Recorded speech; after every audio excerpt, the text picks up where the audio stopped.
လူတွေရဲ့တက်တန်းကိုရှော့ပြရတာကတကယ်ကိုစိတ်ကျေနပ်စရာကောင်းလာတယ်ရန်ရှူးရောင်မင်းအသက်ရှင်ခဲ့စဉ်ကကိုမွေးမိဘတွေရဲ့စိတ်ခတ်တက်ဖြတ်ခြင်းကိုခံခဲ့ရပြီးအညိုးတေးတွေကောင်းကင်ထိတက်နေခဲ့လို့သာမယိုးမရွဖြစ်ပြီးမင်းကိုမင်းကလေးတရားသူကြီးအဖြစ်ခံထားခဲ့တာဒါပေမဲ့အခုတော့မင်းကအသက်ရှင်နေတဲ့လူတွေရဲ့ကံကြမ္မာကိုအတင်းကျပ်ပြန်ရေးဖို့စ조사နေတယ်ဒါဟာကောင်းကင်တရားကိုစန့်ကျင်တာပဲတကယ်လို့မင်းဆက်လုပ်နေမယ်ဆိုရင်မကြခင်ပဲဝိညာဉ်ပြက်ပြီးမိခိုးလိုပျောက်ကွယ်သွားလိမ့်မယ်ကျမရန်ရှူးရောင်ကကောင်းကင်ကိုစန့်ကျင်ရမယ်ဆိုရင်တောင်စန့်ကျင်မယ်အရှင်ကြီးဒီမျိုးကိုကျမမျိုးမချနိုင်ဘူးကိုမွေးမိဘတွေကမွေးစားသမီးတယောက်အတွက်ကျမရဲ့အရေးပြားကိုခွာအယိုးကိုထုတ်အသက်ကိုပါယူသွားခဲ့ကြတယ်ဒီသွေးကြွေးကိုကျမကိုယ်တိုင်ပြန်တော့မှဖြစ်မယ်မွေးမိဘတွေတိုက်ကျွေးရဲ့အာဟာရဟင်းရည်တစ်ခွက်နဲ့ကျမအသက်ဆုံးသွားပြီးနောက်နေရဲပုံမှာအလုပ်တစ်ခုရခဲ့တဲ့နှစ်တရာအတွင်းတူးတဲ့တော့အမျိုးသမီးတရားသူကြီးဖြစ်လာခဲ့တာပဲအလုပ်စတင်တဲ့ပထမနေ့မှာကျမအသက်ရှင်သေးဆုံးစဉ်ကိုဖွင့်ကြည့်လိုက်တဲ့အဲ့ဒီထဲမှာကျမအရင်ဘဝရဲ့ကံကြမ္မာစာတမ်းကိုတွေ့လိုက်ရတယ်ဖိနှိမင်းသမီးကံပါသူတားစင်မြေးဆက်များပြအသက်ရှိကံကောင်းဘဝပြည့်စုံဆိုတဲ့စာသားတွေရေးထားပေမဲ့အဲ့ဒီစာလုံးတွေကိုရန်ချင်းဆိုတဲ့တာအိုဆရာကမနက်ပညာနဲ့အတင်းဖြတ်ပစ်ထားပြီးအစားထိုးထားတာကရန်လင်ဝေဆိုတဲ့နမီတေခါနီးချိန်ကအဖြစ်အပျက်တွေကျမစိတ်ထဲပြန်ပေါ်လာတဲ့ရှူးရောင်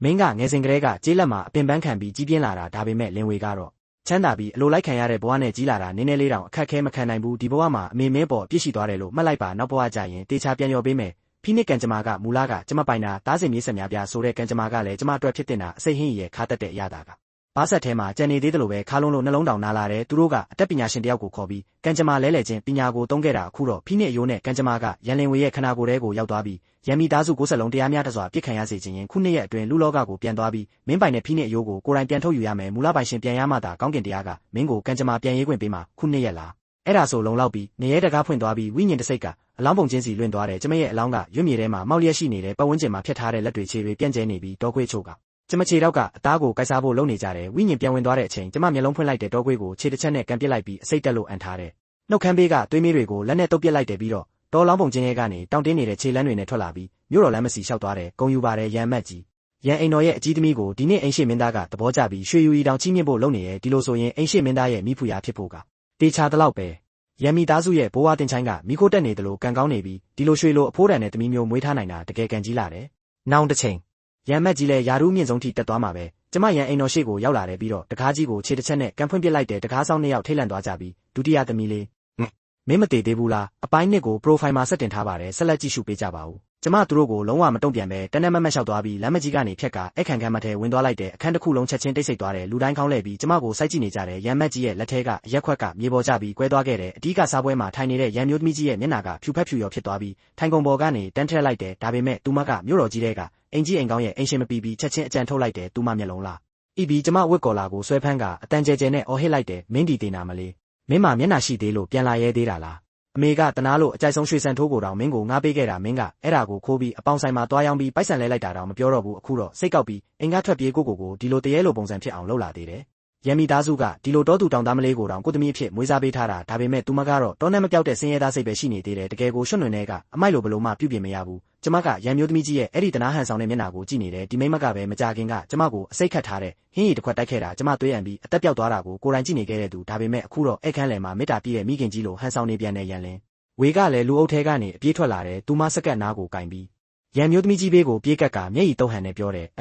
်အမကညီမကိုမုန်းပြီးအိမ်ရှိမင်းသားနဲ့လက်ထပ်ခွင့်ကိုလူကျင်နေဆိုရင်ညီမမနှက်ဖြန်ပဲဖရင်မကြီးစီသွားတောင်းပြီးဒီလက်ထပ်ပွဲကိုအမကိုပေးလိုက်ပါမယ်ဘာလို့ကိုတက်ကိုကိုရန်ရှာတယ်လို့ဒီလိုသွေးတွေအပြည့်နဲ့ပြန်လာပြီးအဖေနဲ့အမေကိုခြောက်လန့်ရတာလဲမိဘတွေရဲ့ကျေးဇူးကကောင်းကင်ထက်တောင်ကြီးတယ်အမဒီလိုလုပ်တာကအဖေနဲ့အမေရဲ့နှလုံးသားကိုဓာတ်နဲ့ထိုးတယ်လို့ပဲသူမကမျက်ရည်တုံရင်ကျမကိုမိဘမတိတတ်တဲ့သမီးလို့ပြောနေတယ်ဘေးကအဲ့ဒီတွေလည်းခေါင်းတစ်ခါခါလောက်ကြပြီးကျမကိုလက်ညှိုးထိုးကတိုးပြောနေကြတယ်ရန်မက်ကြီးကအဒီကစားပွဲနောက်ကနေထွက်လာပြီးလက်ကြီးတစ်ချက်ဝေးလိုက်တယ်ဒီနေ့ကပျော်ရှင်စရာနေ့ကြီးဒီယူမလေးကိုအဲ့ဒီတွေရှေ့မှာစူပူခွင့်မပေးနဲ့ဒီအပြစ်သားမကစိတ်ဖောက်ပြန်သွားပြီးလူတွေကျိုးနေကြည့်ပြီးနောက်ဖေးထင်းတိုက်ထဲပိတ်ထားလိုက်အိမ်ဆောင်စေခံအချို့ကကျိုးတွေကင်ပြီးကျမစီပြေးဝင်လာကြတယ်သူတို့ကကျမလက်နှစ်ဖက်ကိုဖမ်းချုပ်ပြီးမြေပေါ်ဖိချလိုက်တယ်ကျိုးကကျမရဲ့ပြဲနေတဲ့အသားထဲနှိမ့်ဝင်သွားတယ်ဒါပေမဲ့ကျမကတေးပြီးသားလေနာကျင်မှုကိုမခံစားရတော့ဘူးကျမမယုံကန်ခဲ့ဘူးအဲ့ဒီအစားကိုရဲကရင်တက်ကိုဆူဆီးပြီးမျက်လုံးနဲ့စီးဝင်စေလိုက်တယ်တရားသူကြီးမျက်စိကိုဖွင့်ပြီးရန်လင်းဝေကိုကြည့်လိုက်တယ်သူမခေါင်းပေါ်မှာခရမ်းရွှေရောင်ကန်ကျမကျိုးတစ်ချအောင်းရှိနေတယ်အဲ့ဒီကျိုးကဥကောင်းထိတ်နဲ့ဆက်ထားပေမဲ့အောက်ခြေကမတည်ငြိမ်ဘူးခရမ်းရောင်ကန်တက်တွေအပြင်ကိုဖြည်းဖြည်းချင်းစီးထွက်နေရဲ့နောက်ဆုံးတော့ဒါကခိုးယူထားတဲ့ကံကြမ္မာပဲသူမအပြည့်အဝမပိုင်ဆိုင်နိုင်သေးဘူးကျမကအစေခံတွေဆွဲခေါ်သွားတာကိုငင်ခံနေပြီးနှုတ်ခမ်းထောင်းကအေးဆက်ဆက်ပြုံးလိုက်တယ်ရန်မီသားစု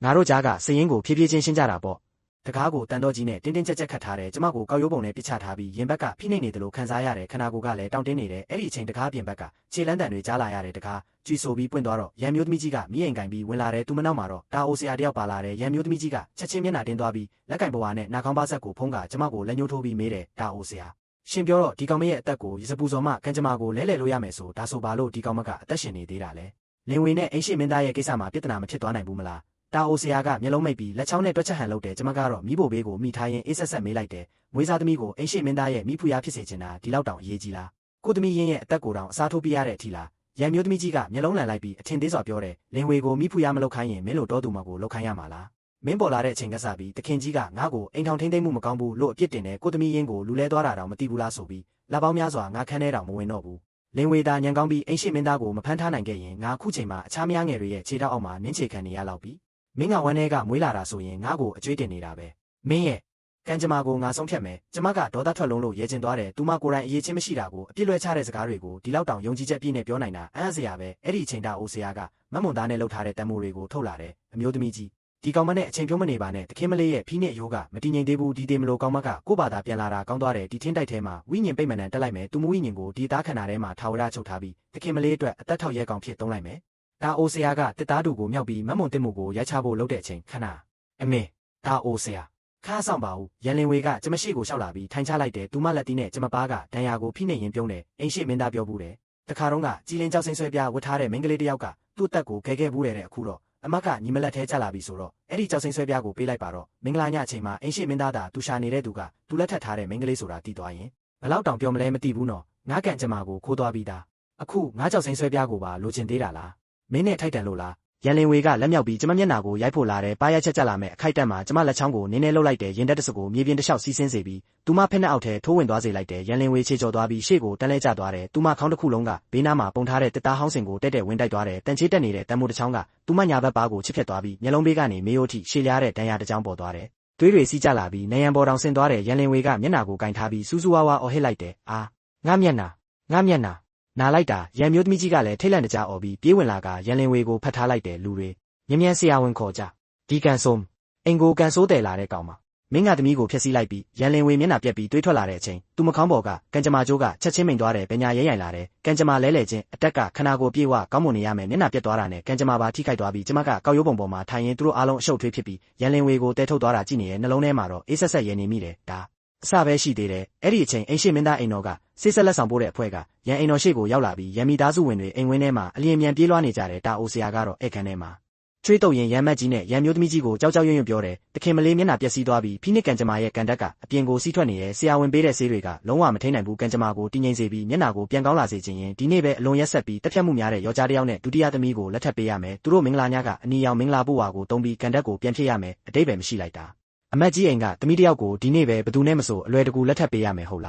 ားရန်မိသားစုရဲ့မျက်နှာကုန်တိတ်ခါကိုမလိုချင်တော့ဘူးလားရန်မျိုးသမီးကြီးကချက်ချင်းပြန်អော်တယ်မျက်နှာကုန်တိတ်ခါကအရေးကြီးလားလင်ဝေရဲ့အိမ်ရှိမင်းသမီးရာတို့ကအရေးကြီးလားလင်ဝေအရှိနန်းတော်ထဲဝင်သွားရင်ဘလို့ကုန်တိတ်ခါမျိုးမရနိုင်ပါလဲအခုချက်ချင်းဒီကောင်မကိုရောကြားရှာပေးလိုက်နှိမ့်ကြလေလေကောင်းလေလေအသက်ရှိလေလေကောင်းလေလေနာရီဝက်တောင်မကြလိုက်ဘူးရန်မျိုးသမီးကြီးကလူရွေးပြီးသွားပြီးမြို့တော်ပိုင်းမှာနမီဆိုးနဲ့ကြော်ကြားတဲ့သားသက်သမားဝမ်မာစီမျက်နှာပြည့်ဝက်ချံမာရွတ်တွေနဲ့အရက်လုံတောက်တက်ပြီးဒေါသကြီးတဲ့သူသူ့မယား၃ယောက်တောင်ရိုက်တက်ထားပြီးအိမ်စေခံမင်းမနှစ်ယောက်ကထင်းတိုက်ထဲဝင်လာပြီးကျမကိုဖမ်းချုပ်ကမင်္ဂလာဝတ်ဆောင်အတင်းဝတ်ပေးတယ်ရန်မျိုးသမီးကြီးကတော့အိမ်ဝင်းထဲမှာမျက်ရည်တုပ်ဟန်ဆောင်ရင်းပြောတယ်ရှူးရောင်ကြီးမင်းမသေးပဲအသက်ရှင်နေတာကကောင်းကင်ကမင်းကိုမိဘကျေးဇူးပြန်ဆက်စေခြင်းလို့ပဲမင်းရန်မိသားစုကိုမုံမှန်အမေတိပါတယ်ဒါကြောင့်မြို့တစ်မြို့လုံးလိုက်ရှာပြီးရိုးရိုးသားသားအသက်မွေးရဲ့သားသက်သမားတယောက်ကိုမင်းအတွက်ရှာပေးထားတာနောက်မင်းဝမ်မိသားစုတွေရောက်သွားရင်ယောက်ျားကိုတေချာပြုစုလိုက်ဒီဝက်ဟောင်းလေးတွေနဲ့ငွေနှစ်စလုံးကိုလည်းအမေမင်းအတွက်စုထားတဲ့မင်္ဂလာပစ္စည်းလို့သတ်မှတ်လိုက်ငါတို့ကမင်းပေါ်တာဝန်ကျေအောင်လုပ်ပေးပြီးအစေခံတွေအားလုံးကခေါင်းတငိမ့်ငိမ့်နဲ့အမျိုးသမီးကြီးကတကယ်တနာတတ်တာပဲလို့ချီးကျူးနေကြတယ်စိတ်ဖောက်ပြန်နေရဲ့ကိုသမီးရင်အကိုတော်မင်္ဂလာပစ္စည်းထည့်ပေးပြီးအိမ်အောင်ချပေးလိုက်သေးတယ်ကျမကိုလက်ချေကြီးထားပြီးမင်္ဂလာတန်းစင်နဲ့အတင်းထည့်လိုက်ကြတယ်ထန်းစင်ကမြို့တော်ပိုင်းရဲ့လမ်းကြားနက်နက်ထဲကိုတလန်းလုံးသွားနေရဲ့နောက်ဆုံးထန်းစင်မြေချလိုက်တယ်ထန်းသမားကပို့ဝါကိုဆွဲဖွင့်ပြီးကျမကိုဆွဲချကရွတ်မြေပစ်ချလိုက်တယ်ဝမ်မာစီကပေါ်အင်ဂျီတောင်မဝတ်ထားပဲစောင့်နေတာကြားနေပြီးသူကကျမကိုအပေါ်အောက်တစ်ချက်ကြည့်ပြီးနှုတ်ခမ်းဆောင်ကရဲတယ်ရန်အိမ်ကပို့လာတဲ့ပစ္စည်းကဘဲပင်ပေါက်လို့တေးသေးလေးရဲ့ရှိတာပါလားကြည့်ရတာလည်းမတန့်ရှင်းဘူးရဲ့သူကတားတက်တာကိုကင်ပြီးကျမရှိလျှောက်လာတယ်ပြီးတော့ဓာကြောနဲ့ကျမမျက်နှာကိုပုတ်လိုက်တယ်ရန်မိသားစုကမှာထားတယ်ဒီနေ့တော့သွေးနေနဲ့မြင်ရမယ်တဲ့မင်းပြောကြည့်ကြာပွတ်နဲ့ရိုက်ရမလားဒါမှမဟုတ်ကို့ဘာသာပါရိုက်မလားဒီနေ့မင်းကသူတို့သမီးဆိုတော့မင်းသဘောပဲကျမကဖြည်းဖြည်းချင်းထည့်လိုက်တယ်ပြီးတော့လက်မှာချီထားတဲ့ကြိုးကိုအားနဲ့တစ်ချက်ထဲဆွဲဖြုတ်ပစ်လိုက်တယ်ဒီရောကြားကောင်းပေါ်ကအနက်ရောင်တင်မင်းငွေတွေကလေပင်တဝိုက်ကိုပတ်နေပြီးသူ့အသက်ကနာရီဝက်လောက်ကလေးကအရက်တောက်ရင်ကုံသွားပြီးသားအခုအသက်ရှင်နေသေးတာကရန်မိသားစုရဲ့မကောင်းဆိုးဝါးမနန်တဲ့အသက်ကိုအတင်းဆွဲထားတာပဲကျမကအေးဆက်ဆက်ကြည့်ရင်ပြောလိုက်တယ်ဒီတခါတော့မင်းမဲရွေးလိုက်အလောင်းပုံချင်းမှာအလောင်းပစ်ခံပြီးတေးချင်လားဒါမှမဟုတ်ကောက်ရိုးဖြာလေးပတ်ပြီးမြေမြုပ်ခံချင်လားတေးသူကိုအနည်းဆုံးတော့လေးစားရမယ်လေမင်းသဘောပဲဝမ်မာစီမျက်နှာချက်ချင်းပြတ်သွားတယ်အနက်ဆိုးတဲ့မိန်းမ တေချင်နေတာလားသူလက်တီးမြောက်ပြီးကျမမျက်နှာစီထိုးလာတယ်ကျမကတော့နေရာကမရွေ့ပဲနှုတ်ခမ်းဖွင့်ပြီးစကားတခွန်းပဲပြောလိုက်တယ်အပြစ်ကြွေးစတင်ရှင်းမဲ့ရုတ်တရက်အိမ်ဝင်းထဲမှာအေးဆက်တဲ့လေပြင်းတစ်ခုတိုက်လာတဲ့အပူချိန်ချက်ချင်းကျသွားပြီးအမျိုးသမီးဝိညာဉ်သုံးကောင်ဝမ်မာစီပတ်လည်မှာပေါ်လာတဲ့အဲ့ဓာတွေကသူရိုက်တက်ခဲ့တဲ့မြားသုံးယောက်ရဲ့ဝိညာဉ်တွေသူတို့ကဝမ်မာစီရဲ့ခြေထောက်နဲ့ဓာတ်ကင်ထားတဲ့လက်မောင်းကိုတင်းတင်းဖတ်ထားကြတယ်ငိုတန်တွေကတအိမ်လုံးပြည့်နေသွားတယ်ဝမ်မာစီကတရေတွေကိုမမြင်ရဘူးဒါပေမဲ့သူ့ခန္ဓာကိုယ်ကရုတ်တရက်အလွန်လေးသွားတဲ့အလဲမှာရက်နေရဲ့လက်တီးကထိုးမချနိုင်တော့ဘူးခြေထောက်တွေလည်းမလုံနိုင်တော့ဘူးဝမ်မာစီကြောက်လန့်တကြားអော်ပြီးနောက်ဆုတ်လိုက်တယ်ဘာကြီးလဲအဲ့ဒီအချိန်သူ့ခြေထောက်ကမြေပေါ်ကျနေတဲ့ကြက်ဥတစ်ပိုင်းကိုနင်းမိသွားတယ်တကိုယ်လုံးနောက်ကိုလဲကျသွားပြီးအလိုလိုလက်တီးစုပ်ကလေထဲဝေရမ်းလိုက်တယ်ကြောက်အတန်ကြီးတစ်ချက်နဲ့သူကြောက်ပြားပေါ်ခေါင်းဆောင်ကျသွားတယ်ခေါင်းခွဲပြီးသွေးတွေထွက်လာကအသက်ချက်ချင်းရက်သွားတယ်ကျမကမြေပေါ်ကအလောင်းကိုကြော်နှင်းပြီးအိမ်ဝင်းတကားကိုကန်ဖွင့်ကအပြင်ထွက်လာတယ်ကျမကိုပို့လာတဲ့ထန်းသမားကတကားပြင်မှာသတင်းဆောင်နေတာဒီမြင်ကွင်းကိုမြင်တာနဲ့ကြောက်လန့်ပြီးအယူလိုရန်အိမ်တော်စီပြေးသွားတယ်ကန်ကောင်းအောင်လှုပ်ပေးဖို့ခေါ်ထားတဲ့သူတို့သားကမင်္ဂလာနေ့မှာတင်တည်သွားတာရမီသားစုနဲ့ရန်လင်းဝေအတွက်တော့အလိုမကောင်းတဲ့နိမိတ်ပဲဒီသတင်းကလမ်းတစ်လျှောက်လူတိုင်းကြားထဲပြန့်သွားပြီးမကြခင်မှာပဲမြို့တော်တစ်ခုလုံးပြန့်နှံ့သွားတော့တယ်ဒီသတင်းကအိမ်ရှေ့မင်းသားနာထီတောင်ရောက်သွားတယ်သူကဒေါသတကြီးနဲ့ရန်အိမ်တော်ထဲတိုက်ရိုက်ဝင်လာပြီးအဲ့ခန်းထဲမှာလက်ဖက်ရည်ကွက်နှစ်ခွက်ကိုမြေပေါ်ပစ်ခွဲလိုက်တယ်ရန်မက်ကြီးမင်းမွေးထားတဲ့သမီးကောင်းပဲမနှက်ဖြန်ဆိုငါနဲ့လင်းဝေရဲ့မင်္ဂလာပွဲကျင်းပတော့မှာဒါပေမဲ့မင်းအိမ်မှာတော့သွေးထွက်တန်ယုံနဲ့ဒီလိုကန်ဆိုးမိုးမောင်ကိစ္စဖြစ်လာတယ်အခုဆိုဖခင်ဘရင်ကတော့ငါ့ကိုလူရွေးမတက်ဘူးဆိုပြီးစူနေပြီးဒီကိစ္စကိုမင်းဘယ်လိုတာဝန်ယူမလဲအရှင်မင်းသားမဟုတ်ပါဘူးရန်လင်းဝေကချက်ချင်းတူးထောက်ပြီးမျက်ရည်ဝဲကပြောတယ်အရှင်မင်းသားစိတ်တော်မဆိုးပါနဲ့အားလုံးကကျမရဲ့ကျေးလက်ကပြန်ခေါ်လာတဲ့အမကြောင့်ပါသူ့မွေးနေ့ကံကအရန်ဆိုးရတယ်အိမ်ထဲဝင်လာတာနဲ့တို့သားတောင်တည်သွားရတယ်တာအိုဆရာပြောတာတော့သူ့ကိုယ်ပေါ်မှာမကောင်းဆိုးဝါးတစ်ခုကပ်နေရတဲ့အဲ့ဒီမကောင်းဆိုးဝါးကလူတွေရဲ့ကံတက်ကိုဆုပ်ယူတတ်တယ်ကျမမျက်နှာကဒဏ်ရာတောင်သူ့ရင်တက်နဲ့တိုက်မိလို့ဖြစ်သွားတာပါအိမ်ရှိမင်းသားနားထောင်ပြီးတာနဲ့မျက်နှာကပုံမမင်းမောင်သွားတယ်သူချက်ချင်းမြေရိုက်ချိန်ကိုဆွဲထုတ်ပြီးတကားပြင်ကိုညွန့်ကာအော်လိုက်တယ်သွားအဲ့ဒီရောကြားစားကန်ဆိုးမောက်ကိုငါရှိခေါ်လာခဲ့ဒီမင်းသားကိုယ်တိုင်ဘယ်မကောင်းဆိုးဝါးကကောင်းကင်မင်းမျိုးရှိမှတောင်းကျမ်းရဲလဲဆိုတာကြည့်ကျင်တယ်အဆောင်နှစ်ယောက်ကလမ်းပေါ်ထိပြေးလာပြီးကျမကိုမြေပေါ်ဖိချလိုက်တယ်သူတို့ကတန်ကြိုးနဲ့ကျမလဲပင်ကိုခတ်ပြီးရန်အိမ်တော်စီတလန်းလုံးဆွဲခေါ်သွားတယ်ရန်မက်ကြီးကအစေခံတွေကိုအမိန့်ပေးပြီးကျမကိုကြောက်ပြားမြေပေါ်မှာမောက်လျက်ဖိထားစေတယ်ရန်လင်းဝေပြောတာကိုတက်တေပြခြင်းလို့သူကမိသားစုစည်းကမ်းအပြစ်ပေးခြင်းကိုတောင်ထုတ်လာတယ်ရန်မိသားစုဘိုးဝါပေါင်းတို့တက်တေပြကြပါဒီနေ့မိဘမတိတက်တဲ့တားမြင့်ရန်မက်ကြီးကဒီချိန်နဲ့ကောင်းကင်တရားအတွက်ဒီပြစ်သားမပေါ်ကမကောင်းဆိုးဝါးတဲ့ကိုဖယ်ရှားမယ်ပြောပြီးတာနဲ့သူလက်မောင်းကိုအားနဲ့မြောက်ကချိန်ကိုကျမနောက်ကျောပေါ်အပြင်းထန်ရိုက်ချလိုက်တယ်ဖြစ်အဝတ်တွေကွဲသွားပြီးချိန်ပေါ်ကတန်ဆူးတွေကအသားကိုချစ်ထုတ်သွားတဲ့သွေးနဲ့အသားဆက်တွေတခါတည်းပွင့်ထွက်သွားပေမဲ့ကျမတစ်ချက်တောင်မအော်ဘူးအဲဆာအေးဆက်ဆက်ပြုံးရင်သူ့ကိုပြန်ကြည့်နေတဲ့ရန်မက်ကြီးတုံသွားတယ်လက်ထဲကချိန်တောင်ခန့်တုံခါသွားတယ်သူမြတ်လုံးထဲမှာကြောက်ရွံ့မှုတဆပေါ်လာတယ်ဒါပေမဲ့အိမ်ရှိမင်းသားကိုတစ်ချက်ကြည့်ကျမကိုတစ်ချက်ကြည့်ပြီးသွားချိတ်ကချိန်ကိုထပ်မြောက်လိုက်တယ်ဖြ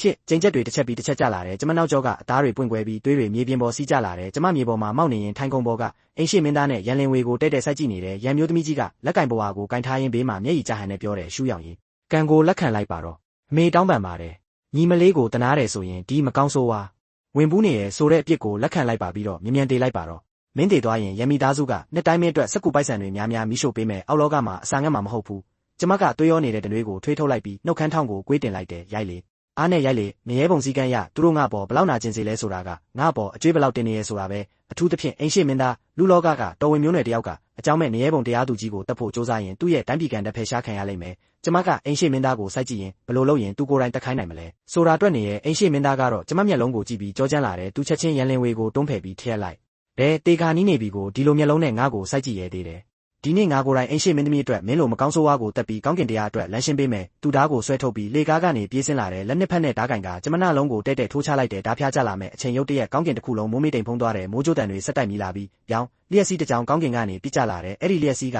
ဓာတ်ကိုတစ်လျှောက်စီးဝင်ပြီးအိမ်ရှိမင်းသားကိုတိုက်ရိုက်ထိသွားတယ်အာဒူးအော်ဟစ်လိုက်ပြီးမျက်လုံးလန်ကတကိုယ်လုံးတုန်ခါသွားတယ်ဓာတ်ကတော့တဆစ်စီကွဲထွက်ပြီးတန်မုံတွေလိုလွင့်စင်သွားတယ်အဲ့ဒီခိုက်တက်မှာအိမ်ရှိမင်းသားခန္ဓာကိုယ်ထဲကရွှေဝါရောင်ငကားကန်တက်ကကျိုးသွားတဲ့ဓာတ်လက်ကင်ကနေကျမကိုယ်ရဲ့စီးဝင်လာတယ်လေကားပေါ်ကရန်လင်းဝေရုတ်တရက်អော်လိုက်တယ်သူမမျက်နှာပေါ်ကအဖြူရောင်ဖုံးကွယ်မနှံတွေတစီကွဲသွားတယ်မျက်နှာတစ်ခုလုံးမှာအနက်ရောင်အဆက်ပြောက်တွေပေါ်လာတယ်ကောင်းကင်ကမောင်မေးသွားပြီးအတန်ကြီးတစ်ခုရန်အိမ်တော်တစ်ခုလုံးမှာပဲ့တင်ထက်လာတယ်လူသားတို့၏အကျွေးပြန်ဆက်ရမိအချိန်ရောက်ပြီးမိုးကြိုးတန်ပြီးသွားတဲ့နောက်ရန်အိမ်တော်တစ်ခုလုံးတိတ်ဆိတ်သွားတယ်အိမ်ရှိမင်းသားလက်ထဲကတော်ဝင်သားကကြောက်ပြားပေါ်ကျန်းဆိုပြီးကျသွားတယ်သူဒူးပြောကြကမြေပေါ်ထိုင်လျက်ဖြစ်သွားတယ်မျက်နှာပေါ်ကတွေးရောင်တွေပျောက်သွားပြီးအသားရည်ကဝါဖြော့လာတယ်သူခေါင်းလုံးကြည့်လိုက်တော့သူဝတ်ထားတဲ့ငကားဝိယုံကတဆစီဆုပ်ပြဲနေတယ်တော်ဝင်မျိုးနွယ်ရဲ့ကန်တက်တွေကသူ့ခန္ဓာကိုယ်ထဲကနေဖြည်းဖြည်းချင်းဆွဲထုတ်ခံနေရပြီးလေကားပေါ်မှာတော့ရန်လင်းဝေမျက်နှာကိုကင်ပြီးမြေပေါ်လူလိမ့်နေတဲ့သူမအသားရည်ကပွင့်ကွဲလာပြီးအဝါစိမ်းရောင်အနှံ့ဆိုးရည်တွေစီးထွက်လာတယ်အနက်ရောင်ဆိုးဆွတ်တဲ့အဆက်တွေကလေပင်နဲ့လက်တွေစီတဖြည်းဖြည်းပြန့်နှံ့လာတယ်ဒါကသူမမူလမွေးကန်ထဲမှာပါလာတဲ့စိုးကန်နဲ့တင်မင်းယောဂပဲအဲ့ဒီစိုးကန်ကိုဖိနှိပ်ထားတဲ့ဖိနှိပ်ယောဂအခုတော့လုံးဝမဖုံးကွယ်နိုင်တော့ဘူးနာလိုက်တာမ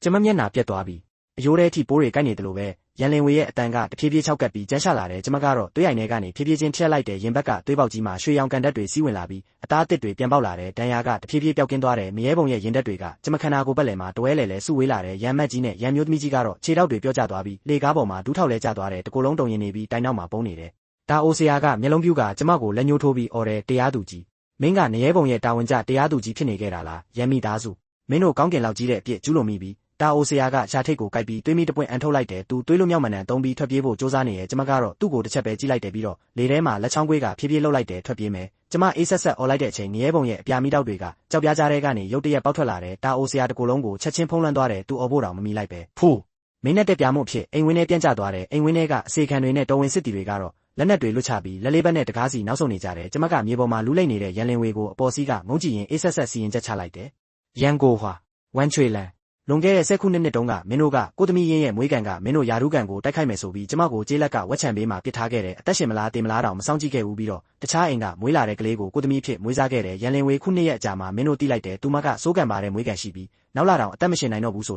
ဒီငွေထုတ်ဆက်ကိုကယ်ဖို့မင်းတို့ကျမကိုအိမ်ပြန်ခေါ်လာခဲ့ရပြီးတော့အစိတ်ခတ်ထားတဲ့ဟင်းရီကိ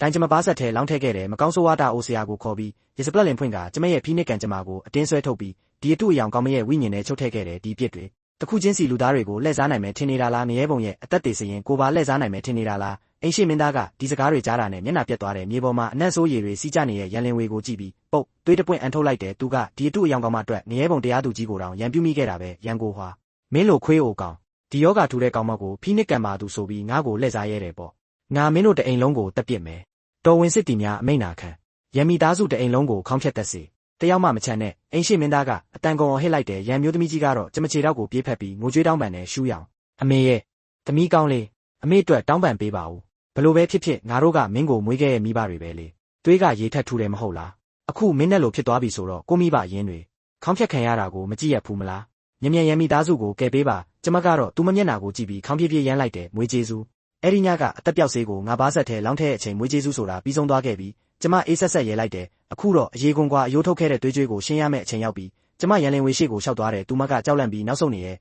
ငါပစ္စည်းယူထားပြီးပြီဆိုတော့အခုပြန်ပေးရတော့မယ်ကျမညာလက်ကိုဆန့်ပြီးသူမဦးကောင်းထိတ်ကိုဖမ်းကင်လိုက်တဲ့ရင်တက်တွေကသူမဝိညာဉ်နဲ့ထိုးဝင်သွားပြီးကျမပိုင်နဲ့ဖိနစ်အယိုးကန်ကိုပြန်ဆွဲထုတ်လိုက်တယ်အာရန်လင်ဝေပါဆက်ဟကအတန်ကုန်အော်ဟစ်နေတယ်ကျမလက်အားထည့်ပြီးဖိနစ်အယိုးကိုသူမဝိညာဉ်ထဲကနေအတင်းဆွဲထုတ်လိုက်တယ်ဖိနစ်အယိုးထွက်သွားတဲ့အချိန်ရန်လင်ဝေကသွေးအိုင်နဲ့ပြန်လဲကျသွားတယ်နာကျင်လုံးလို့မျက်နှာတစ်ခုလုံးရှုံးမဲ့နေတယ်မျက်နှာပေါ်ကအနာပေါက်တွေအကုန်ပုတ်ပေါ်သွားပြီးအယိုးဖြူတွေတောင်ပေါ်လာတယ်အနက်ဆိုးကတအိမ်လုံးပြန့်သွားတယ်အိမ်ရှိမင်းသားကနှာခေါင်းပိတ်ပြီးနောက်ကိုခြေလန်းနှဲငယ်ဆုပ်သွားတယ်မြ мян ငါ့ကိုကာကွယ်ကြငါနန်းတော်ပြန်မယ်ရန်အိမ်တော်ကတရေချောက်တဲ့အိမ်ဖြစ်နေပြီငါတခဏတောင်မနေချင်တော့ဘူးသူကနန်းဆောင်ရာရှိရဲ့လက်စွပ်ကိုဆွဲကင်ပြီးတော်ဝင်စစ်တီတွေကူတွဲကရန်အိမ်တော်ထဲကထွက်ပြေးသွားတယ်အိမ်ရှိမင်းသားထွက်သွားပြီးနောက်ရန်အိမ်တော်ရဲ့ကပ်ပေးကတကယ်ဆက်တင်လာတော့တယ်ရန်မက်ကြီးရဲ့လက်စားမှုအာနာလွဲသုံးစားလုံးမှုတက်တွေကိုရန်သူတွေကကြာကြာကလေးကကင်ထားပြီးသားဒါပေမဲ့ရန်မိသားစုကအိမ်ရှိမင်းသားနဲ့မင်္ဂလာဆောင်တော့မယ်ဆိုလို့သာမလှုပ်ရှားရဲခဲ့ကြတာအခုတော့အိမ်ရှိမင်းသားကိုယ်တိုင်လူများရှိမှဆက်ဆံရေးဖျက်လိုက်ပြီးရန်အိမ်တော်ရဲ့အားကိုးရာချက်ချင်းပြိုလဲသွားတယ်နာရီဝက်တောင်မကြလိုက်ဘူးပြစ်မှုစစ်ဆေးရေးဝင်ကြီးကတော်ဝင်စစ်တီများကြီးခေါ်ပြီးရန်အိမ်တော်ထဲတိုက်ရိုက်ဝင်လာတယ်အိမ်တကားတွေမှာချိတ်ပိတ်စာကပ်လိုက်ပြီးရန်ကိုဟွာသည်ကပေးကယ်ဆယ်ရေးငွေများကိုအလွဲသုံးစားလုပ်ခဲ့သည်ဖရင်မင်းမြတ်၏အမိန့်အရရန်အိမ်တော်တစ်ခုလုံးကိုချက်ချင်းချိတ်ပိတ်စစ်ဆေးမိမိသားစုဝင်အားလုံးကိုအကျဉ်းချပြီးနောက်ထပ်စီရင်ချက်ကိုစောင့်ဆိုင်းစေမိအမိန့်ပေးတန်တဲ့အတူစစ်တီတွေကနောက်ဖေးအိမ်ထဲဝင်ပြေးကပစ္စည်းတွေကိုစတင်သိမ်းယူတော့တယ်ရန်မက်ကြီးကိုစစ်သားနှစ်ယောက်က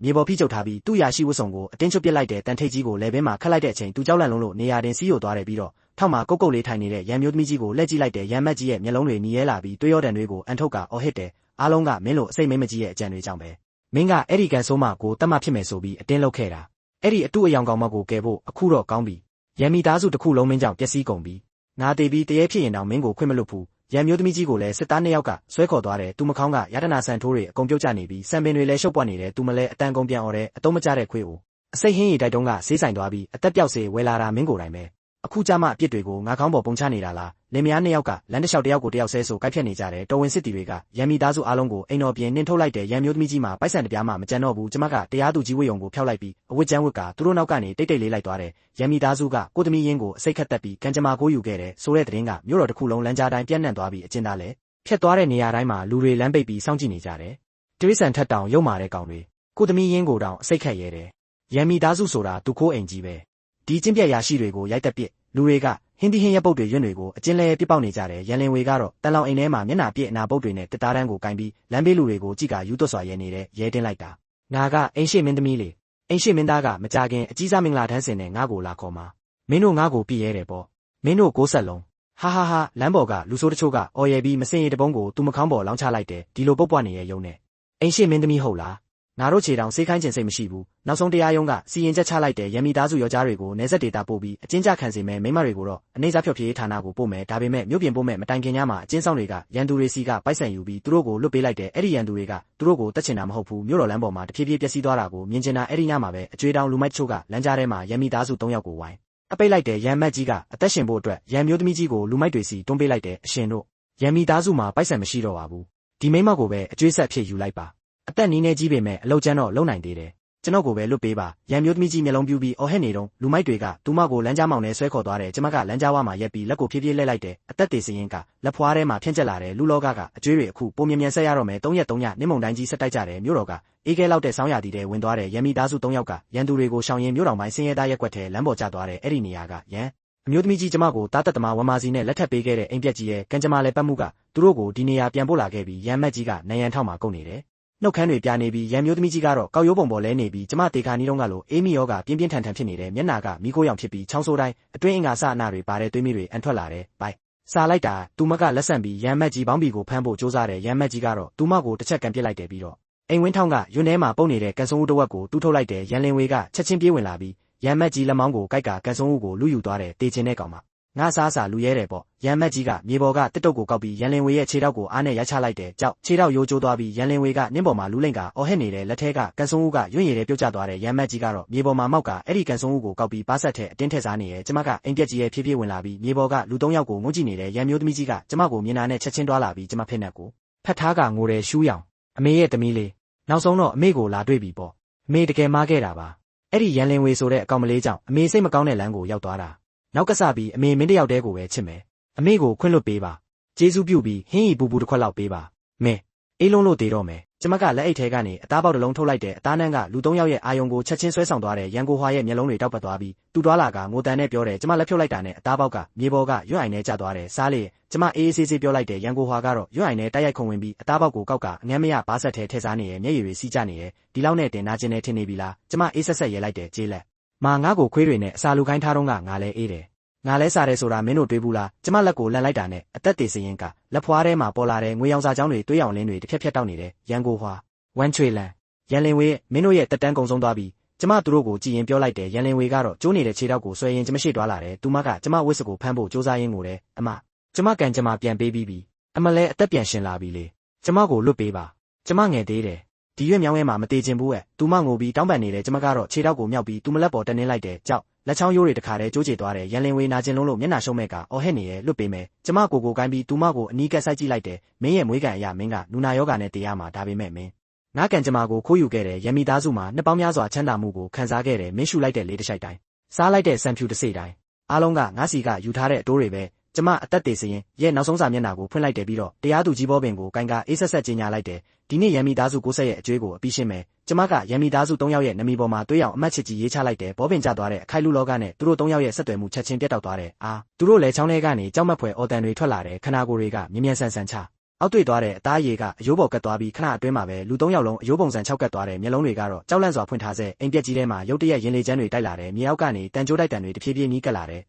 ချွမ်းအဖြူနဲ့အမေဝိညာဉ်ဆောင်၂ယောက်ကနယံကိုဖျက်ဝင်လာတယ်သူတို့လက်ထဲမှာစူးပါတဲ့တန်ကြိုးတွေကိုကင်ထားတယ်အဲ့ဒီတန်ကြိုးတွေကရန်မီသားစု၃ယောက်ရဲ့ဝိညာဉ်လေပင်ကိုတခါတည်းပတ်မိသွားတယ်အမေဝိညာဉ်ဆောင်ကအတန်ကြီးနဲ့ဟစ်အော်တယ်ယမမင်းက3နာရီတေခိုင်းရင်ဘသူက9နာရီအထိထိန်းထားရဲလဲရန်မီသားစုမကောင်းဝိညာဉ်တို့အမြန်အဖမ်းခံစမ်းသူတန်ကြိုးကိုအားနဲ့ဆွဲလိုက်တာနဲ့စူးတွေကဝိညာဉ်ခန္ဓာကိုယ်ရဲ့ထိုးဝင်သွားပြီးသူတို့အော်ဟစ်နေကြတယ်ကျမရဲ့ဝိညာဉ်ပြန်ဝင်ထားတဲ့လူခန္ဓာကလည်းအခုတော့အကန့်အသတ်ရောက်သွားပြီးခန္ဓာကိုယ်ကကျဲမုံလေးတွေလိုတဖြည်းဖြည်းပျောက်ကွယ်သွားတယ်ကျမရဲ့တကယ်ဝိညာဉ်ကတော့တရေတကားကိုဖျက်ပြီးမရဲပုံစီပြန်ဝင်သွားတယ်တရားသူကြီးနန်းတော်ထဲမှာနှစ်ပတ်စလုံးကမိမတေမငိမ့်တဲ့မိတိုင်တွေတောက်နေတယ်မရဲစစ်သားတွေနဲ့ဝိညာဉ်ဖမ်းသမားတွေကလန်ရှည်တွေကင်ပြီးနှစ်ဖက်တန်းစီရက်နေကြတယ်အမောင်ကန်းနောက်မှာအသက်သေးစရင်ကိုစားပွဲပေါ်တင်ထားတဲ့အဖြူနဲ့အမေဝိညာဉ်ဆောင်တွေကရန်မီသားစု၃ယောက်ရဲ့ဝိညာဉ်ကိုဒူးထောက်စေထားတယ်သူတို့မျက်နှာမော်ပြီးကျမကိုမြင်လိုက်တဲ့အချိန်ကြောက်လန့်လုံးလို့ဝိညာဉ်တောင်မတည်ငြိမ်တော့ဘူးရှူးရောင်မင်းကဒီနေရာရဲ့အရှင်ကြီးလားရန်မက်ကြီးဝိညာဉ်ကတုံတုံရင်ရင်နဲ့ပြောတယ်အရှင်တရားသူကြီးကျွန်တော်တို့ကံကြမ္မာလဲခဲ့တာလဲရန်မီသားစုမျိုးဆက်မပြတ်ဖို့အတွက်ပါဒီလောက်ထိတေတံမထိုက်ပါဘူးကျေးဇူးပြုပြီးကျွန်တော်တို့ကိုပြန်ဝင်စားခွင့်ပေးပါတိတ်ဆန်းကျမတရားခုံပေါ်ကတစ်တုံးကိုအားနဲ့ရိုက်ချလိုက်တယ်ဒုံအတန်ကြီးကနန်းတော်တစ်ခုလုံးပဲတင်ထက်သွားတယ်ရန်မက်ကြီးကချက်ချင်းမြေပေါ်ပြားကတ်သွားတယ်ကျမအေးဆက်ဆက်ချင်းမောင်းတယ်ငါတရားသူကြီးနန်းတော်ထဲရောက်နေပြီကိုပါဆက်ညဉ့်ညံရဲသေးတယ်ကျမအပြစ်မှတ်တန်းစာအုပ်ကိုဖွင့်ပြီးစီရင်ချက်ကြေညာလိုက်တယ်ရန်ကိုဟွာဝမ်ချွေလန် လူလောကတွင်အရာရှိဖြစ်ပြီးလက်စားမှုအာဏာလွဲသုံးစားလုံးမှုကျူးလွန်ခဲ့သည်ကပေးဒုက္ခသည်ရာပေါင်းများစွာတေဆုံးစေခဲ့သည်မိဘဖြစ်ပြီးလဲကိုသမီးရင်းကိုအစိတ်ခတ်တက်ဖြတ်ခဲ့သည်ရက်စက်ရုံမှမှုမှာတိရစ္ဆာန်ထက်ပင်နှိမ့်ကြသည်ထို့ကြောင့်တသမအလွှာအရေကွန်ခွာငဲတိုးပို့မည်နေ့စဉ်အရေကွန်ခွာအကြောထုတ်တန်3ကြိမ်ခံရမည်နှစ်300ခုနှစ်10တိုင်းပြစ်ဒဏ်ခံပြီးမှသာနောက်ငရဲအလွှာသို့ပြောင်းရွှေ့ခွင့်ရမည်ရန်မက်ကြီးနဲ့ရန်မျိုးသမီးကြီးကချက်ချင်းအော်ဟစ်ငိုကြွေးတယ်မလုပ်ပါနဲ့အရေကွန်မခွာပါနဲ့ကဲကြပါဦးကျမကတော့တုံခါနေတဲ့ရန်လင်ဝေကိုလှည့်ကြည့်လိုက်တယ်ပြီးတော့နောက်ဆုံးစီရင်ချက်ကိုဖတ်ပြလိုက်တယ်ရန်လင်ဝေချမ်းသာမှုကိုလိုလားပြီးမကောင်းဆိုးဝါးမှန်နှံဖြင့်ကောင်းကင်ကံကြမ္မာကိုခိုးယူခဲ့သည်ချမ်းသာမှုမပြတ်စေရန်မိဘများနှင့်ပူးပေါင်းကအမောက်ကိုတက်ဖြတ်ခဲ့သည်စိတ်ထားယုံမာပြီးနောက်တရားလုံးဝမရှိထို့ကြောင့်နဝမအလွှာစီအိုးငရဲတိုးပို့မည်စူပွက်နေသောစီအိုးထဲတွင်နေညမပြတ်အကြော်ခံရမည်နှစ်900ခုနှစ်10တိုင်းအယိုးကျော်စီညစ်တန်ခံရမည်နေရဲစစ်သားတွေရှေ့တက်လာပြီးတန်ချိတ်တွေနဲ့သူတို့ညက်ရိုးကိုဖောက်ထိုးလိုက်တဲ့ရန်မီသားစု3ယောက်ကအော်ဟင်ကိုကျွေးရင်ပြစ်ဒဏ်ပေးမဲ့နေရာစီဆွဲခေါ်သွားခံလိုက်ရတယ်အဓိကတရားရုံးခန်းထဲမှာတော့တိတ်ဆိတ်ငြိမ်သက်မှုပြန်လည်ရောက်ရှိလာတဲ့အကြီးတန်းတရားသူကြီးဟောင်းကအတွင်းခန်းထဲကနေထွက်လာပြီးအမှုတွဲကိုတေချာစစ်ဆေးကြည့်တယ်ပြီးနောက်ခေါင်းငိတ်ရင်းပြောတယ်ပြစ်ဒဏ်ချမှတ်ပုံပြတ်သားတဲ့အပြစ်နဲ့ပြစ်ဒဏ်ကိုက်ညီတဲ့ကိုရေးကိုရာအညိုးတေးကိုတစ်ဆက်မှမရောနှောထားဘူးကောင်းကင်တရားရဲ့အခြေခံစည်းမျဉ်းကိုလည်းမချိုးဖောက်ထားဘူးဒီအမှုကိုမင်းအလွန်ကောင်းကောင်းကင်တွယ်ခဲ့တယ်စားပွဲပေါ်ကအသက်သေစရင်စာအုပ်ဟာရွှေရောင်လင်းနှန်းတွေထုတ်လွှတ်လာတဲ့တစ်ချိန်ကကျုံမပိုင်ခဲ့တဲ့ဖိနှင့်မင်းသမီးကံကြမ္မာဟာညဉ့်ညမ်းမှုတွေကင်းစင်သွားပြီးနောက်ဆုံးတော့ကျမမိအောက်ကိုပြန်လည်ရောက်ရှိလာခဲ့တဲ့ရွှေရောင်ကန်ဓာတ်တွေကတရားရုံးတစ်ခုလုံးကိုလင်းထိန်စေခဲ့တယ်ဒီအမှုကိုအပြည့်အဝဖြေရှင်းနိုင်ခဲ့တဲ့အတွက်နေရဲဘုံကကျမကိုကြီးမားတဲ့ကုသိုလ်မှတ်တမ်းတစ်ခုမှတ်တမ်းတင်ပေးခဲ့တယ်ယမမင်းကိုယ်တိုင်အမိန့်စာချမှတ်ပေးပြီးဂျင်းမုံမန်စင်ကိုဖွင့်လှစ်အသုံးပြုခွင့်ပေးခဲ့တယ်အဲ့ဒီမန်စင်ဟာလူလောကရဲ့အတိတ်နဲ့ပြစ္ဆုတ်ပံကိုမြင်နိုင်တဲ့နတ်ဖျားမှန်တစ်ချက်ဖြစ်တယ်ကျမကအမှန်ကိုငယ်စဉ်ကနေခဲ့ရတဲ့ကြေးရွာစီလှည့်လိုက်တဲ့မှန်ထဲမှာမျက်မမြင်အဖွားကိုတယောက်ပေါ်လာတယ်သူကကျမဘဝတစ်လျှောက်နှွေးထွေးမှုပေးခဲ့ဘူးတဲ့တူတဲ့တော်လူအဲ့ဒီနှစ်ဆောင်းရာသီမှာကျမဗိုက်စာပြီးတုံခါနေခဲ့တဲ့အဖွားကတော့သူ့အတွက်ခြံထားတဲ့ဆံပြုတ်ကျန်းကိုတောင်ကျမကိုကြွေးခဲ့တယ်နောက်ပိုင်းမှာကျမကိုကာကွယ်ဖို့စူးစမ်းရင်းရွာထဲကလူဆိုးတွေရိုက်နှက်တာခံရပြီးကြောကျိုးသွားခဲ့တယ်နောက်ဆုံးဖျားပြက်တစ်ခုထဲမှာတယောက်တည်းတည်ဆုံးခဲ့ရတယ်ကျမကဝိညာဉ်စစ်တီကိုအမိန့်ပေးလိုက်တယ်အဖွားအခုဘယ်မှာပြန်ဝင်စားဖို့စောင့်နေလဲစစ်ကြည်စံဝိညာဉ်စစ်တီကအဝါရောင်မှတ်တမ်းစာအုပ်ကိုဖွင့်ကြည့်ပြီးပြန်ဖြေတယ်ဒီဘွားဟာဘဝ30တိုင်အောင်ကောင်းမှုများစွာပြုခဲ့ပါတယ်ဒါပေမဲ့ဘဝတိုင်းမှာကောင်းမွန်တဲ့အဆုံးသက်ကိုမရခဲ့ပါဘူးအခုထိဝိညာဉ်လမ်းမပေါ်မှာစောင့်ဆိုင်နေစေပါပြန်ဝင်စားရမယ့်အလှည့်မရသေးပါဘူးကျမတရားသူကြီးဘောပင်ကိုကိုင်လိုက်တယ်ဒီတစ်ခါတော့ကိုပိုင်အာဏာနဲ့အဖွားအတွက်ဘဝတစ်ခုပြ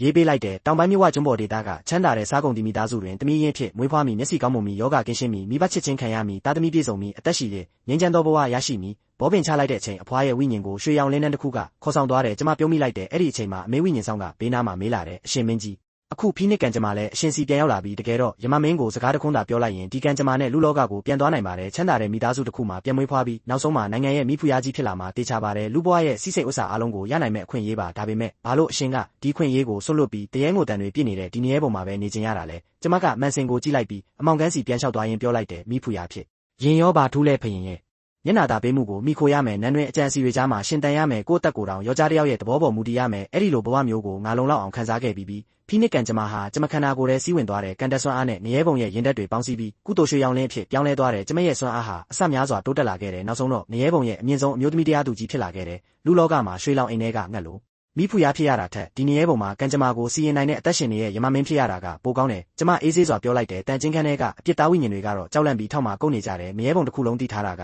တရားသူကြီးအစ်စ်ဟာပလိုက်မှုမရှိဘူးမျက်နှာမငယ်ဘူးတရားမျှတမှုတစ်ခုတည်းကိုသာလိုက်နာတယ်ကျမထိုင်ကုန်ပေါ်ပြန်ထိုင်ပြီးနောက်ထပ်အမှုတွဲတစ်ခုကိုဆွဲယူလိုက်တယ်နောက်ထပ်အပြစ်သားကိုခေါ်လာခဲ့ဒီလိုနဲ့နှစ်ပေါင်း100ကျော်လွန်သွားခဲ့တယ်မင်းဆက်တွေပြောင်းလဲသူအားတဲ့ခစ်တွေပြောင်းလဲသွားတဲ့ရမီသားစုရဲ့ကံကြမ္မာကိုယူမှုအမှုကြီးကတော့ဇလန်တပုတ်အဖြစ်နိုင်ငံအနှံ့ပြန့်နှံ့သွားခဲ့တဲ့လူတွေကတမနီနှလုံးသားအမျိုးသမီးတရားသူကြီးဆိုတဲ့ဖျားเจ้าတွေစောက်ပြီးကျမကိုကိုးကွယ်လာကြတဲ့တစ်ဖက်မှာတော့ရန်ကိုဟွာနဲ့ဝန်ချွေလန်တို့ဟာအရေကွန်ခွာရဲမှာနှစ်100ကျော်ပြစ်ဒဏ်ခံခဲ့ရတဲ့ရန်လင်ဝေကတော့စီအုံးရဲထဲမှာနေတိုင်းစုပွက်နေတဲ့စီတဲ့လက်ခံနေရတဲ့တနေ့နေရဲဘုံရဲ့ခေါင်းလောင်းတိုင်းညီလာတဲ့ဝိညာဉ်စစ်တီတွေကတန်ကြိုးတွေယူပြီးသူတို့3ယောက်ကိုညှဉ်းပန်းနှိပ်ဆက်ကနေဆွဲထုတ်လိုက်တဲ့ရန်ကိုဟွာဝန်ချွေလန်ရန်လင်ဝေမင်းတို့ရဲ့နှစ်100ပြစ်ဒဏ်ကာလပြည့်သွားပြီးဒီနေ့ကစပြီးပြန်ဝင်စားဖို့သွားနိုင်ပြီးဝိညာဉ်စစ်တီကအတန်ကျဲကျဲနဲ့ကြေညာလိုက်တယ်။ရန်မျိုးသမီးကြီးကဝိညာဉ်ခန္ဓာကိုယ်ကိုဆွဲငင်ရင်မြေကြီးပေါ်အကြိမ်ကြိမ်ဥချတယ်နောက်ဆုံးတော့ဒုက္ခတွေကြော်ဖြတ်နိုင်ပြီနောက်ဆုံးတော့လွတ်မြောက်ပြီးနောက်ဘဝမှာတော့ငါလူကောင်းတစ်ယောက်ဖြစ်မယ်မိသားစုကောင်းကောင်းမှမွေးပြီးချမ်းချမ်းသာသာနေမယ်ဝိညာဉ်ဆောင်တွေကသူတို့3ယောက်ကိုနိုင်ဟဲတရားစီခေါ်လာတယ်ကျမကတရားထိတ်မှရက်ပြီးသူတို့3ယောက်ကိုကြည့်နေတယ်ရန်မျိုးသမီးကြီးကကျမမျက်နှာကိုမြင်လိုက်တာနဲ့စကားပြောတာရက်သွားတယ်တကိုယ်လုံးတုံရင်နေတယ်ကျမကတန်တရားလဲပတ်မှုစာလိပ်ကိုဖျက်လိုက်ပြီးစီရင်ချက်ကိုကြေညာလိုက်တယ်ရန်မိသားစု3ယောက်အပြစ်ဒုစရိုက်များလုံးပြီးအကုသိုလ်ကျွေးတွေထူပြောလုံးနဲ့ပြစ်ဒဏ်ကာလပြည့်သွားပြီဆိုရင်မဲ့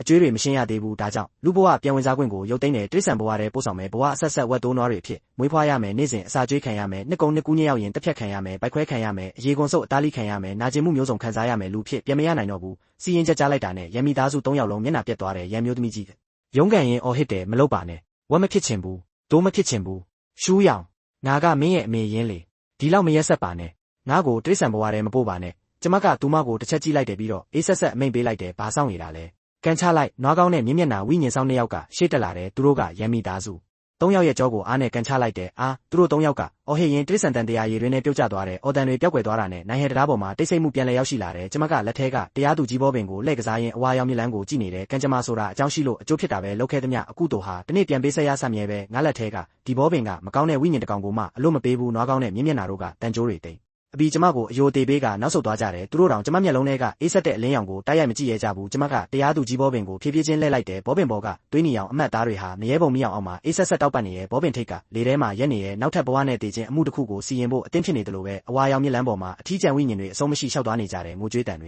ွေသက်ပြင်းချတန်တွေတောင်းပန်တန်တွေအားလုံးရောရှက်နေရဲ့ဒါပေမဲ့ကျမအကြည့်တစ်ချက်ဝေ့သွားတာနဲ့အားလုံးငြိမ်သက်သွားတယ်သူတို့အားလုံးသိကြတယ်နိုင်ဟဲတရားထိတ်ကဒီမျိုးသမီးတရားသူကြီးဟာရာနဲ့ချီမှတစ်ခါသာပေါ်ထွက်လာတတ်တဲ့တမဏိမျက်နှာနတ်ဖျားတစ်ပါးဆိုတာလက်ထဲကဘောပင်နဲ့အသက်ကိုစီရင်နိုင်တဲ့တည်ခြင်းကိုစီရင်နိုင်တဲ့မျက်လုံးတစ်ချက်နဲ့ကောင်းမှုမကောင်းမှုအားလုံးကိုထိုးဖောက်မြင်နိုင်တဲ့တွေးသားတော်ဆက်သူဖြစ်နေရင်တော့အပြစ်ရှိနေတဲ့ရွေးဘယ်တော့မှမျက်နှာမငယ်ဘူးကျမကအကြည့်ကိုပြန်ရုပ်လိုက်တယ်ပြီးတော့တရားသူကြီးနန်းတော်စီလက်လျှောက်သွားတယ်ငရဲပုံလေးချမ်းကကျမရဲ့အနက်ရောင်ဝိယုံကိုတစ်ဖြက်ဖြက်လောက်ခတ်စေတယ်ဝိယုံသားတွေကကြောက်ပြားပေါ်ပုတ်တိုက်ပြီးအတန်သေးသေးလေးတွေထွက်ပေါ်နေတယ်နောက်ဘက်ကဝမ်းချွမ်းမြေရည်တွေလိုင်းထနေတယ်ရေမျက်နှာပြင်ပေါ်မှာကျမရဲ့အေးဆက်တဲ့အရိပ်ကိုထင်ဟပ်နေရဲ့အဆုံးမရှိတဲ့ကံကြမ္မာတန်တရားကိုဖော်ပြနေတယ်လို့ပဲငရဲပုံမှာနှစ်တရားဆိုတာမျက်တောင်တစ်ခတ်စာပဲဖိနစ်ကံကြမ္မာကိုပြန်ရပြီးတရားသူကြီးနန်းတော်ကိုစီမံလာခဲ့တဲ့အချိန်ကစလို့ကျမကင်တွေခဲ့အမှုတွေဟာထောင်တောင်မကတော့ဘူးလူလောကကဖရင်တွေနဲ့မင်းသားမင်းသမီးတွေကစလို့တောင်တန်းတွေကနတ်ဆိုးတွေတရေတွေအစုံမရဲပုံဥပဒေကိုချိုးဖောက်သူတိုင်းကျမဘောပင်အောင်မှာတရားစီရင်ခံရတဲ့တခါမှမာယွင်းစီရင်တာမရှိဘူးတယောက်မှလွတ်မြောက်သွားတာမရှိဘူးအကြီးတန်းတရားသူကြီးဟောင်းကအနားယူသွားပြီးတရားသူကြီးနန်းတော်ရဲ့အာဏာအလုံးကိုကျမထံလွှဲအပ်ခဲ့တယ်ယမမင်းကိုယ်တိုင်လည်းတမဏိမျက်နှာအမျိုးသမီးတရားသူကြီးဆိုတဲ့ရွှေတစိတ်ကိုချီးမြှင့်ခဲ့တယ်ယင်းနဲ့ရန်နှစ်လောကအကြားကျမတယောက်တည်းဆုံးဖြတ်ပိုင်ခွင့်ရှိတယ်ဒီယုံကြည်မှုကကျမဟာကိုရေးကျိုးအတွက်အာဏာမသုံးဘူးလို့ပဲခံစားချက်ကြောင့်ဥပဒေမချိုးဖောက်ဘူးလို့ပဲရန်မိသားစု3ယောက်တိရစ္ဆာန်တန်တရားရည်တွင်နဲ့ကြာသွားပြီးနောက်သူတို့ရဲ့ပြန်ဝင်စားခြင်းဟာအခုမှစတင်တာပဲရှိသေးတယ်ကျမကတန်တရားရည်တွင်ဘေးမှာရက်ပြီးရည်တွင်ရဲ့ကဝိညာဉ်လင်းနှန်းတွေကိုကြည့်နေတဲ့အဲ့ဒီထဲကနေဝက်တွေရဲ့အော်တန်ဒိုးတွေရဲ့ညီးတန်တဖြည်းဖြည်းထွက်ပေါ်လာတဲ့ဒါဟာသူတို့ရဲ့ပထမဆုံးတိရစ္ဆာန်ဘဝပဲနှစ်ကုံညရောက်ရင်တက်ဖြတ်ခံရမယ်ဗိုက်ခွဲခံရမယ်နာကျင်မှုမျိုးစုံခံစားရမယ်ဒါဟာသူတို့ထိုက်တန်တဲ့အပြစ်ဒဏ်ပဲကံကြမ္မာကိုယူခဲ့တယ်တမီးရင်းကိုတက်ခဲ့တယ်ဥပဒေကိုချိုးဖောက်ခဲ့တယ်လက်စားခဲ့တယ်ဒီအပြစ်တွေကိုကောင်းကင်တရားကဘယ်တော့မှခွင့်မလွတ်ဘူးအဲ့ဒီအချိန်မှာဝိညာဉ်ဆောင်တစ်ယောက်ကအသက်သေစရင်တစ်တအုပ်ကင်ပြီးရှေ့တိုးလာတယ်အရှင်လူလောကတာလျံမင်းဆက်ဟာ30တိုင်ပြောင်းလဲပြီးအခုတော့တာချင်းမင်းဆက်ခေတ်ကိုရောက်နေပြီးနိုင်ငံကတည်ငြိမ်လာပေမဲ့မကြသေးခင်ကလူလောကမှာမကောင်းဆိုးဝါးစွမ်းအင်တွေတိတိတာတာတိုးလာတဲ့အထူးသဖြင့်မြို့တော်နန်းတော်ရဲ့မှာစူးစီးနေတဲ့စုံစမ်းချက်အရတော်ဝင်မင်းမျိုးမင်းတွေတူကကံကြမ္မာကိုခိုးယူလဲပြီးကောင်းကင်တရားကိုစန့်ကျင်နေတဲ့ပုံပဲရင်းနဲ့ရန်နှစ်လောကရဲ့စီးမြင့်ကိုပါထိခိုက်လာနေတယ်ကျမကအသက်သေစရင်ကိုလက်ခံယူလိုက်တဲ့အဝါရောင်တန်းနေတဲ့စာမျက်နှာတွေကိုလန့်ကြည့်လိုက်တော့တာချင်းတော်ဝင်မျိုးနွယ်စုရဲ့အသက်ကံကြမ္မာတွေကိုအသေးစိတ်မှတ်တမ်းတင်ထားတာတွေ့ရတယ်နောက်ဆုံးစာမျက်နှာကိုရောက်တဲ့အခါတစုံတစ်ယောက်ကအတင်းကျပ်ပြင်ဆင်ထားတဲ့စာကြောင်းတစ်ကြောင်းကိုတွေ့လိုက်ရတယ်မူလကအင်းရှိမင်းသားကြောက်ဟန်ဟာမွေးရပါအသက်တိုတဲ့ကံပါလာတဲ့ကိုခန္ဓာအားနေပြီးငယ်ငယ်ရွယ်ရွယ်နဲ့တည်ဆုံးရမယ့်ကံကြမ္မာမျိုးဖရင်ဖြစ်မဲ့ကံလည်းမရှိဘူးဒါပေမဲ့အခုတော့သူ့ရဲ့ကံကြမ္မာကိုအတင်းပြောင်းလဲထားတယ်ငကားမင်းကံပါလာသူအသက်တရာအထိရှင်တန်မီတန်းပြည်ငင်းချမ်းသာရမီလို့ပြောင်းရေးထားတယ်ဒါပေမဲ့အဲ့ဒီကံကြမ္မာကသူ့ဟာမဟုတ်ဘူးသူ့ရဲ့ညီရင်းဖြစ်တဲ့တတမမင်းသားကြောက်ရီစီကလူယူထားတာကြောက်ရီကမွေးရပါငကားမင်းကံပါလာသူမေတော်ကလည်းတိလကုံတရင်ကြီးတဲ့လီမီဖူယာငယ်စဉ်ကလေးကနန်းကောင်းတဲ့စိတ်ထားကောင်းတဲ့ပြည်သူတွေရဲ့ချစ်ခင်မှုကိုရရှိထားတယ်အမှန်တကယ်ဆိုရင်တာချင်းမင်းဆက်ရဲ့အနာဂတ်ဖွရင်ကောင်းဖြစ်ရမယ့်သူဒါပေမဲ့အင်းရှိမင်းသားဘက်ကလူတွေနဲ့မကောင်းဆိုဝါအတအိုဆရာတွေပူပေါင်းပြီးကံကြမ္မာကိုခိုးယူလဲခဲ့ကြတယ်အခုတော့ကြောက်ရီဟာအဲ့ရပေါ်မှာလဲလျောင်းနေရတဲ့အသက်ငွေ့ငွေ့တာကြံတော့တယ်သူ့ရဲ့ကြံရှိတဲ့အသက်ဟာ3ရက်ပဲရှိတော့တယ်ပိုပြီးစိတ်ဝင်စားစရာကောင်းတာကကံကြမ္မာကိုပြောင်းလဲပေးခဲ့တဲ့သူဟာတခြားသူမဟုတ်ဘူးတစ်ချိန်ကရန်မိသားစုနဲ့ပူပေါင်းခဲ့တဲ့မကောင်းဆိုးဝါးတာအိုဆရာရဲ့လက်ကျန်ဖွဲ့သားပဲဖြစ်နေတယ်တစ်ချိန်ကရန်အိမ်တော်မှာကျမမီးနဲ့တောက်တစ်ချက်နဲ့လောင်ကျွမ်းတက်ဖြတ်ခဲ့တာကသူ့ရဲ့ခွဲထွက်ကိုပွားတစ်ခုသာဖြစ်တယ်တကယ်ကိုစစ်ကတော့လွတ်မြောက်သွားခဲ့တယ်ပြီးတော့လူလောကထဲမှာနှစ်တရာကျော်ပုံအောင်နေခဲ့တယ်အဲ့ဒီကာလအတွင်းလူတွေရဲ့ကံကြမ္မာတွေကိုခိုးယူလဲပေးတယ်ကံကောင်းခြင်းစွမ်းအားတွေကိုစုပ်ယူတယ်သူ့ရဲ့အစွမ်းအင်ကတဖြည်းဖြည်းကြီးထွားလာတယ်အခုဆိုရင်ရင်းနဲ့ရန်နှစ်လောကရဲ့ဥပဒေကိုတောင်လောက်ခတ်နိုင်တဲ့အဆင့်ရောက်နေပြီးကျမရဲ့မျက်လုံးထဲမှာအေးဆက်တဲ့အလင်းတစ်ချက်ဖြတ်ပြေးသွားတယ်တရားသူကြီးဘောပင်ကိုလက်ဖွားထဲမှာပေါ့လေးခေါ်အလိုက်တယ်တောက်ဆိုတဲ့ကြည်လင်တဲ့အတန်တစ်ချက်ထွက်လာတယ်နှစ်တရာကြာခဲ့တဲ့အကျွေးတွေတောင်မရှင်းရသေးဘူးအခုထပ်ပြီးဒီအပြစ်ကိုကျူးလွန်ရဲသေးတယ်ပေါ့သွေးသားရင်းတွေကိုတောင်မချမ်းသာဘူးကံကြမ္မာခိုးယူတာနေ့ကိုညဖြစ်ပြောင်းလဲတာငါမသိဘူးထင်နေတာလားအဲ့ဒီအချိန်မှာအနက်ရောင်နဲ့အဖြူရောင်ဝိညာဉ်ဆောင်2ယောက်ရှေ့တက်လာတယ်သူတို့လက်ထဲမှာဝိညာဉ်ဖန်းတုပ်တွေကင်ထားတဲ့အမူအရာကလေးနဲ့နေတယ်အရှင်ကျွန်တော်တို့လူလောကကိုတွားပြီးအဲ့ဒီမကောင်းဆိုးဝါးတာအိုဆရာကိုဖမ်းဆီးကနေရဲပုံတို့ပြန်ခေါ်လာပါရစေ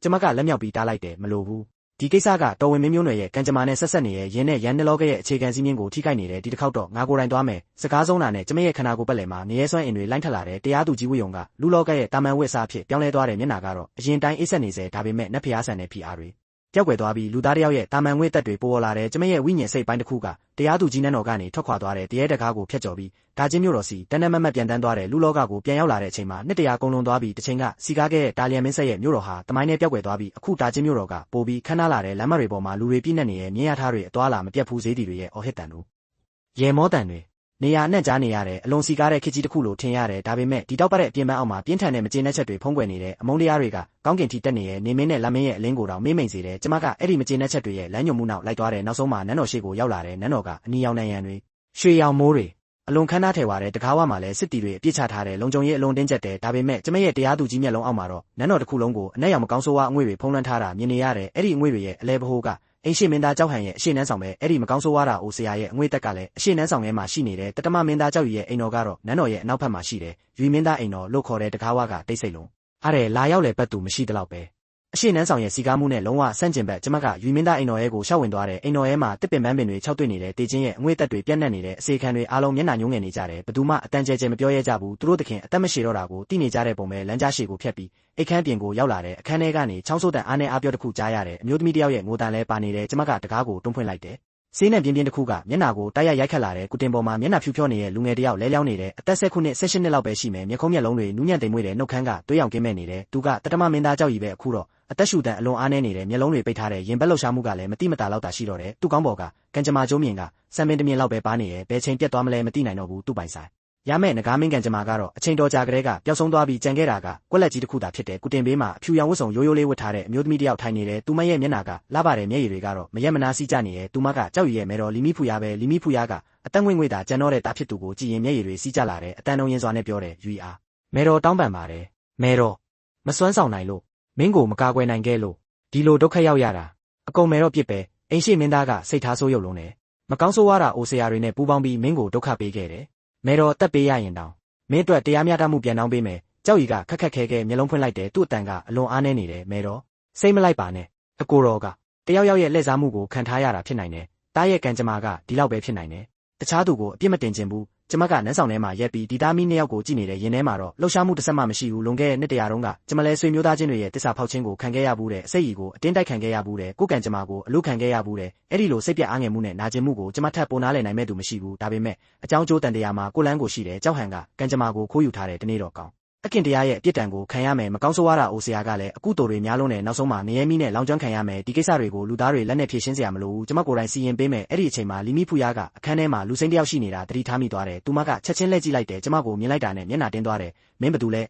ယူမင်းသားအိမ်တော်ထဲကိုခွင့်မပြုပဲဘလို့ဝင်လာတာလဲကျမကဘာမှမပြောပဲကုတင်ဘေးကိုရှောက်သွားတယ်ပြီးတော့တရားသူကြီးမျက်လုံးကိုဖွင့်လိုက်တယ်ကြောက်ရည်ရဲ့ဝိညာဉ်ကိုကြည့်လိုက်တယ်သူ့ဝိညာဉ်ကိုမကောင်းဆိုးဝါးတက်နဲ့ချုံနှောင်ထားတယ်ငကားမင်းကံကြမ္မာကိုလည်းတဆစီဆုပ်ယူနေတယ်နောက်ထပ်3ရက်တာနောက်ကျသွားရင်သူ့ဝိညာဉ်လုံးဝပျက်စီးသွားလိမ့်မယ်တန်တရားထဲပြန်ဝင်စားဖို့တောင်အခွင့်အရေးရှိတော့မှာမဟုတ်ဘူးငါသူ့ကိုကယ်ဖို့လာတာကျမကအေးဆက်ဆက်ပြောလိုက်တယ်အတန်ကတည်ငြိမ်ပေမဲ့မြင်းဆန်လို့မရတဲ့အာနာတစ်မျိုးပါနေတယ်လီမီဖူရကခါကြောင်သွားတယ်ပြီးတော့အေးဆက်ဆက်ရဲလိုက်တယ်မင်းလိုတာမန်မင်းကလေးတယောက်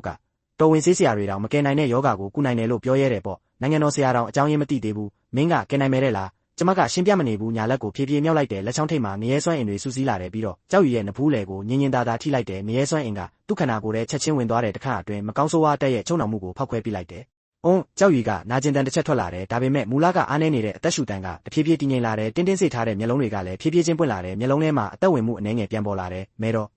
့ဒါပိုကောင်းလာတယ်လို့ခံစားရတယ်ကြောက်ရည်ကအံ့အားသင့်စွာသူ့လက်နှစ်ဖက်ကိုကြည့်လိုက်တယ်မူလကအားမရှိတော့တဲ့ခန္ဓာကိုယ်ထဲမှာခွန်အားတချို့ပြန်လဲပေါ်လာနေပြီလီမီဖူရကကျမကိုမျက်လုံးပြူးသားနဲ့စိုက်ကြည့်နေတဲ့အဆကတတိထားဆောင်ကြည့်နေတဲ့အကြည့်တွေဟာအံ့အားသင့်မှုအဖြစ်ပြောင်းလဲသွားတယ်ခဏအကြာမှာတော့သူမကဒူးထောက်ချလိုက်ပြီးခေါင်းချိန်ချိန်ငုံကန်တော့တယ်နက်ရှင်မကျေးဇူးပြုပြီးကျမသားကိုကယ်ပေးပါလူဆိုးတွေကိုအပြစ်ပေးပြီးကျမသားအတွက်တရားမျှတမှုပြန်ယူပေးပါကျမကလီမီဖူရကိုလက်ဆွဲထုလိုက်ပြီးအေးဆေးစွာပြောလိုက်တယ်အကြောင်းကျိုးတရားကဘယ်တော့မှမလွဲချော်ဘူးသူ့ကိုထိခိုက်စေခဲ့သူတွေသူ့ကံကြမ္မာကိုခိုးယူခဲ့သူတွေအားလုံးဟာသူတို့နဲ့ထိုက်တန်တဲ့အပြစ်ဒဏ်ကိုပြန်ခံရလိမ့်မယ်စိတ်ချထားလိုက်တတမမင်းသားရဲ့အသက်ကမကုန်သေးဘူးငကားမင်းကံကြမ္မာဟာနောက်ဆုံးမှာမူလပိုင်ရှင်စီပြန်ရောက်လာမှာပဲအဲ့ဒီအချိန်မှာပဲအပြင်ဘက်ကခြေလန်းတန်တွေကြားလိုက်ရတယ်တော်ဝင်ဆောင်တက်သားတစုကဇင်ခံဝိယုံဝတ်ထားတဲ့အမျိုးသားတယောက်ကိုဝန်းရံပြီးဝင်လာတယ်အဲ့ဒီအမျိုးသားကရုပ်ရည်ချုံမောတယ်ဒါပေမဲ့မောက်မာမှုအရေးရောင်တွေပေါ်လွင်နေတယ်သူကအိမ်ရှိမင်းသားကြောက်ဟန်ပဲသူ့နောက်မှာတာအိုဝတ်စုံဝတ်ထားတယ်လူအိုတယောက်ပါလာတဲ့ဆံမင်းဖြူဖြူမျက်နှာကငယ်ရွယ်တယ်လို့ထင်ရပေမဲ့မျက်လုံးတွေကတော့အလွန်ယုံမာတယ်သူကမကောင်းဆိုးဝါးတာအိုဆရာရဲ့ကြံရစ်တဲ့အမွာဝိညာဉ်ပဲလွန်ခဲ့တဲ့နှစ်တရာတုန်းကသူကကျန်းနာအိုဆရာဆိုတဲ့အမည်နဲ့ရန်မီသားစုကိုကူညီပြီးဖိနစ်ကံကြမ္မာကိုခိုးယူစေခဲ့တယ်နှစ်တရာကြာပြီးနောက်သူကရှန်ဂျီစီဆိုတဲ့အမည်တစ်နဲ့ကြောက်ဟန်ကိုကူညီပြီးငကားမင်းကံကြမ္မာကိုလူယူစေခဲ့တယ်ကြောက်ဟန်ကကျမကိုမြင်လိုက်တာနဲ့မျက်မှောင်ကျုပ်သွားတယ်ဒီမိန်းမဘက်ကရောက်လာတာလဲ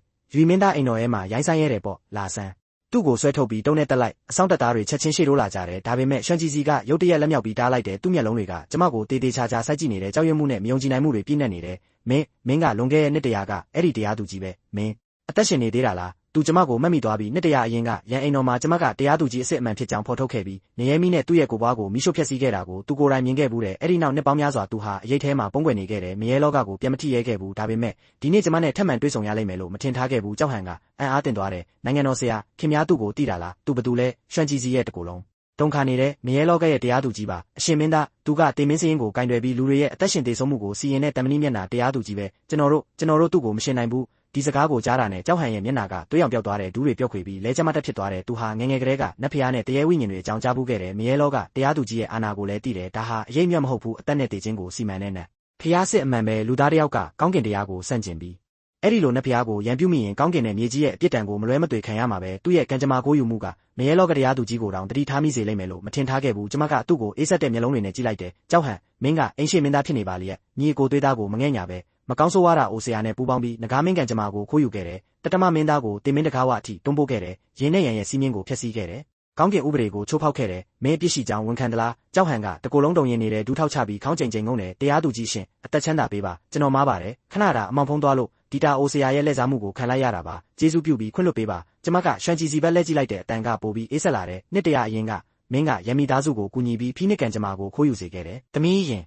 အကိုတပ်ဖို့ကူညီခဲ့တယ်ငါမင်းရဲ့ကိုယ်ပွားကိုမိရှို့ဖျက်ဆီးခဲ့ရင်မဲ့မင်းနောင်တမရခဲ့ဘူးနှစ်တရာကြာပြီးနောက်အခုလဲအဲ့ဒီအလုပ်ကိုပဲပြန်လုပ်နေတယ်ကံကြမ္မာတွေကိုခိုးယူပြီးလူတွေကိုဒုက္ခပေးနေရဲ့ဒီနေ့ကမင်းရဲ့တေဆုံးမဲ့နေ့ပဲရွှန်ကြည်စီကလွတ်မြောက်ဖို့မဖြစ်နိုင်တော့မှန်းသိသွားတယ်သူ့မျက်လုံးထဲမှာယူသွတ်တဲ့အရေးအယောင်တစ်ခုပေါ်လာတယ်ရုတ်တရက်မက်မွန်တက်သားကိုထုတ်ယူလိုက်တယ်ပြီးတော့မကောင်းဆိုးဝါးမနှံကိုရွတ်ဆိုတယ်အ내ရောင်စွမ်းအင်တွေသူ့ခန္ဓာကိုယ်ပတ်လည်မှာထိုးထွက်လာတယ်တရားသူကြီးနှစ်တရာအရင်ကငါးလုံးကိုဖျက်ဆီးခဲ့တယ်ဒီနေ့တော့မင်းနဲ့အတူတည်မယ်သူကတက်သားကိုဝေ့ရမ်းလိုက်တဲ့အ내ရောင်စွမ်းအင်တွေကဓာသွားများဖြစ်ပြောင်းလဲပြီးကျမစီတိုက်ခိုက်လာတယ်ဒါပေမဲ့ကျမကမလုံးမရှက်ရက်နေတဲ့ညာလက်ကိုသာဖြည်းဖြည်းမြောက်လိုက်တယ်လက်ချောင်းထိပ်ကနေနေရဲမီတစထွက်ပေါ်လာတဲ့ရွှေရောင်နဲ့အနီရောင်ရောဆက်ထားတဲ့အဲ့ဒီနေရဲမီဟာချက်ချင်းကြီးထွားလာပြီးရွှန်ကြည်စီကိုအပြည့်ဝဝန်းရံသွားတယ်အာသူကစိတ်မချမ်းမြေ့ဖွယ်အော်ဟစ်တန်ထုတ်လိုက်တဲ့အ내ရောင်စွမ်းအင်တို့အေဟာမရဲမီထဲမှာချက်ချင်းပြိုကွဲပြောက်ကွယ်သွားတယ်သူ့ရဲ့ခန္ဓာကိုယ်နဲ့ဝိညာဉ်ဟာလည်းတဆစီလောင်ကျွမ်းပျက်စီးသွားတယ်နောက်ဆုံးမှာတော့ပြာမုန်းတစ်ဆက်တောင်မကြံခဲ့တော့ဘူးရွှန်ကြည်စီရဲ့ဝိညာဉ်ဟာလုံးဝပျက်စီးသွားခဲ့တယ်တန်တရားထဲပြန်ဝင်စားခွင့်မရှိတော့ဘူးဒါဟာမရဲလောကရဲ့ဥပဒေကိုချိုးဖောက်ပြီးကံကြမ္မာကိုအတင်းပြောင်းလဲဖို့စ조사သူတွေရဲ့အဆုံးသက်ပဲကြောက်ဟန်ကရွှန်ကြည်စီကိုမရဲမီထဲမှာလောင်ကျွမ်းပျက်စီးသွားတာမြင်လိုက်ရတော့ကြောက်လန့်လုံးလို့စိတ်ဝိညာဉ်တောင်လွင့်ထွက်မတက်ဖြစ်သွားတယ်မြေပြင်ပေါ်မှာဝမ်းလျားမောက်ကြပြီးခေါင်းတောင်မမော့ရဲတော့ဘူးနန်းဆောင်ထဲကအဆောင်တက်သားတွေလည်းဒူးထောက်ကျသွားကြတယ်တကိုယ်လုံးတုံရင်နေပြီးအနှဲငယ်တောင်မလှုပ်ရှားရဲကြ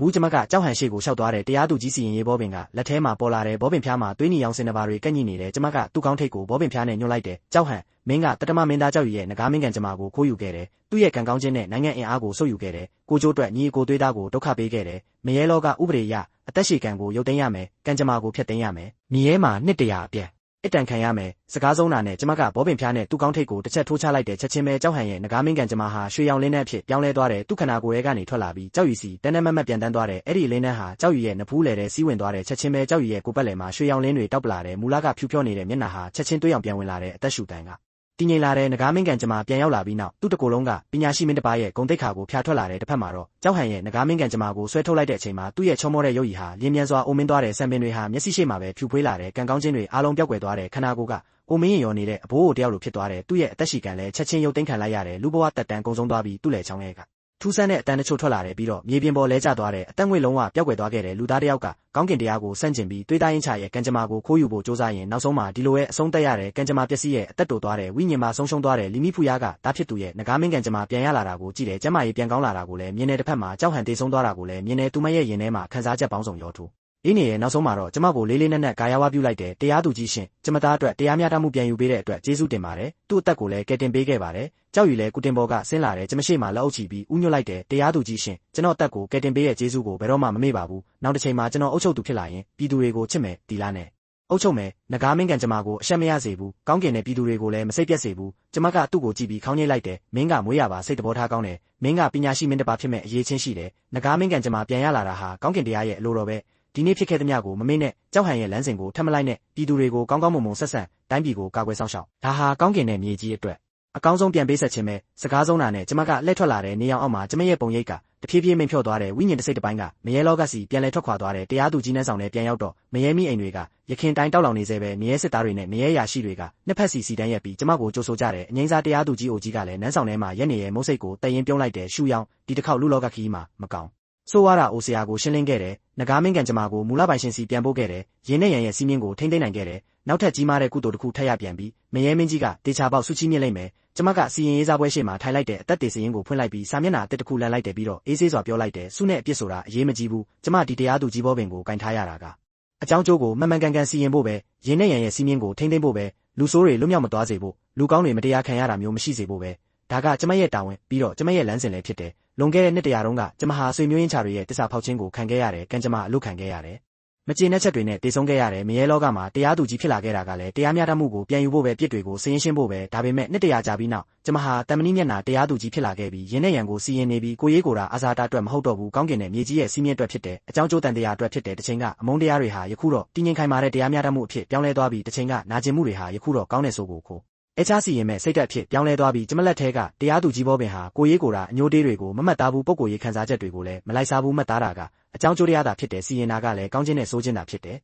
်ဝန်ချော်မြစ်ရေကအဆက်မပြတ်စီးဆင်းနေရဲ့နိုင်ဟဲတရားပေါ်မှာတော့တန်တရားကူးဖို့စောင့်နေတဲ့ဝိညာဉ်တွေမပြတ်မလက်သွားလာနေကြတယ်တန်တရားရေတွင်းထဲမှာလည်းကံကြမ္မာနဲ့အကြောင်းကျိုးတွေကအဆုံးမရှိလဲပတ်နေစေပဲကျမကနေရဲလောကရဲ့အမြင့်ဆုံးနေရာမှာရက်ပြီးမရေမတွက်နိုင်တဲ့ဝိညာဉ်တွေကိုကြည့်နေခဲ့တဲ့စိတ်ထဲမှာတော့အတွေးတစ်ခုပဲရှိတယ်ကံကြမ္မာကဘယ်တော့မှအကျွေးမကြံဘူးကျမရဲ့တရားသူကြီးစုတ်တန်အောင်မှာလူဆိုးဝိညာဉ်တစ်ကောင်မှလွတ်မြောက်ခွင့်မရှိသလိုလူကောင်းတစ်ယောက်ကိုလည်းဘယ်တော့မှမတရားမဖြစ်စေဘူးအဲ့ဒီအချိန်မှာပဲနေရဲတမန်တစ်ယောက်အလျင်မြန်ပြေးဝင်လာတယ်သူ့မျက်နှာမှာထိတ်လန့်မှုအပြည့်ပဲတရားသူကြီးမင်းမကောင်းတော့ဘူးတိရစ္ဆာန်ပုံတန်တရားရေတွင်းထဲမှာပုံမှန်မဟုတ်တဲ့လှုပ်ရှားမှုဖြစ်နေပါတယ်။ရန်မီသားစု၃ယောက်ရဲ့ဝိညာဉ်တွေကတိရစ္ဆာန်ပုံထဲမှာအညိုတရားတွေစုပုံလာပြီးတန်တရားချင်းချုပ်ကိုဖောက်ထွက်ဖို့ကြိုးစားနေပါတယ်။လူလောကကိုပြန်တက်ပြီးတရားသူကြီးမင်းကိုလက်စားချေဖို့ရည်ရွယ်ထားပါတယ်။သတင်းကိုကြားလိုက်တော့ကျမနှုတ်ခမ်းထောက်မှာအေးဆက်တဲ့အပြုံးတစ်ခုပေါ်လာတဲ့တရားသူကြီးစုတ်တန်တဲ့စားပွဲကိုပေါ့ပေါ့ပါပါခောက်လိုက်ပြီးပြောလိုက်တယ်တိရစ္ဆာန်ပုံမှာတဘွားပဲဖြတ်တန်းရသေးတာအခုတည်းကပုံကန်ရဲနေပြီလားကြည့်ရတာအရင်တုန်းကပြစ်ဒဏ်ကပေါ်လုံးသေးတယ်ထင်တယ်ကျမထက်လိုက်ပြီးတိရစ္ဆာန်ပုံတန်တရားရေတွင်းစီလျှောက်သွားခဲ့တယ်အနက်ရောင်ဝိယုံကလေထဲမှာလွင့်နေပြီးမျက်လုံးထဲကအေးဆက်တဲ့အလင်းရောင်တွေထွက်ပေါ်လာတယ်ရေတွင်းထဲကနေဝက်တွေရဲ့အော်တန်စိတ်တွေရဲ့ညီးတန်တွေနဲ့အတူရမီသားစု၃ယောက်ရဲ့ကျိန်ဆဲတန်တွေထွက်ပေါ်လာတယ်ရန်ရှုရောင်နင်းကရက်ဆက်တဲ့မိမပဲငါတို့ဒီလောက်နှိမ့်ဆက်ခံပြီးဘာလို့ငါတို့ကိုမလွတ်ပေးသေးတာလဲငါတို့နင်းကိုတတ်မယ်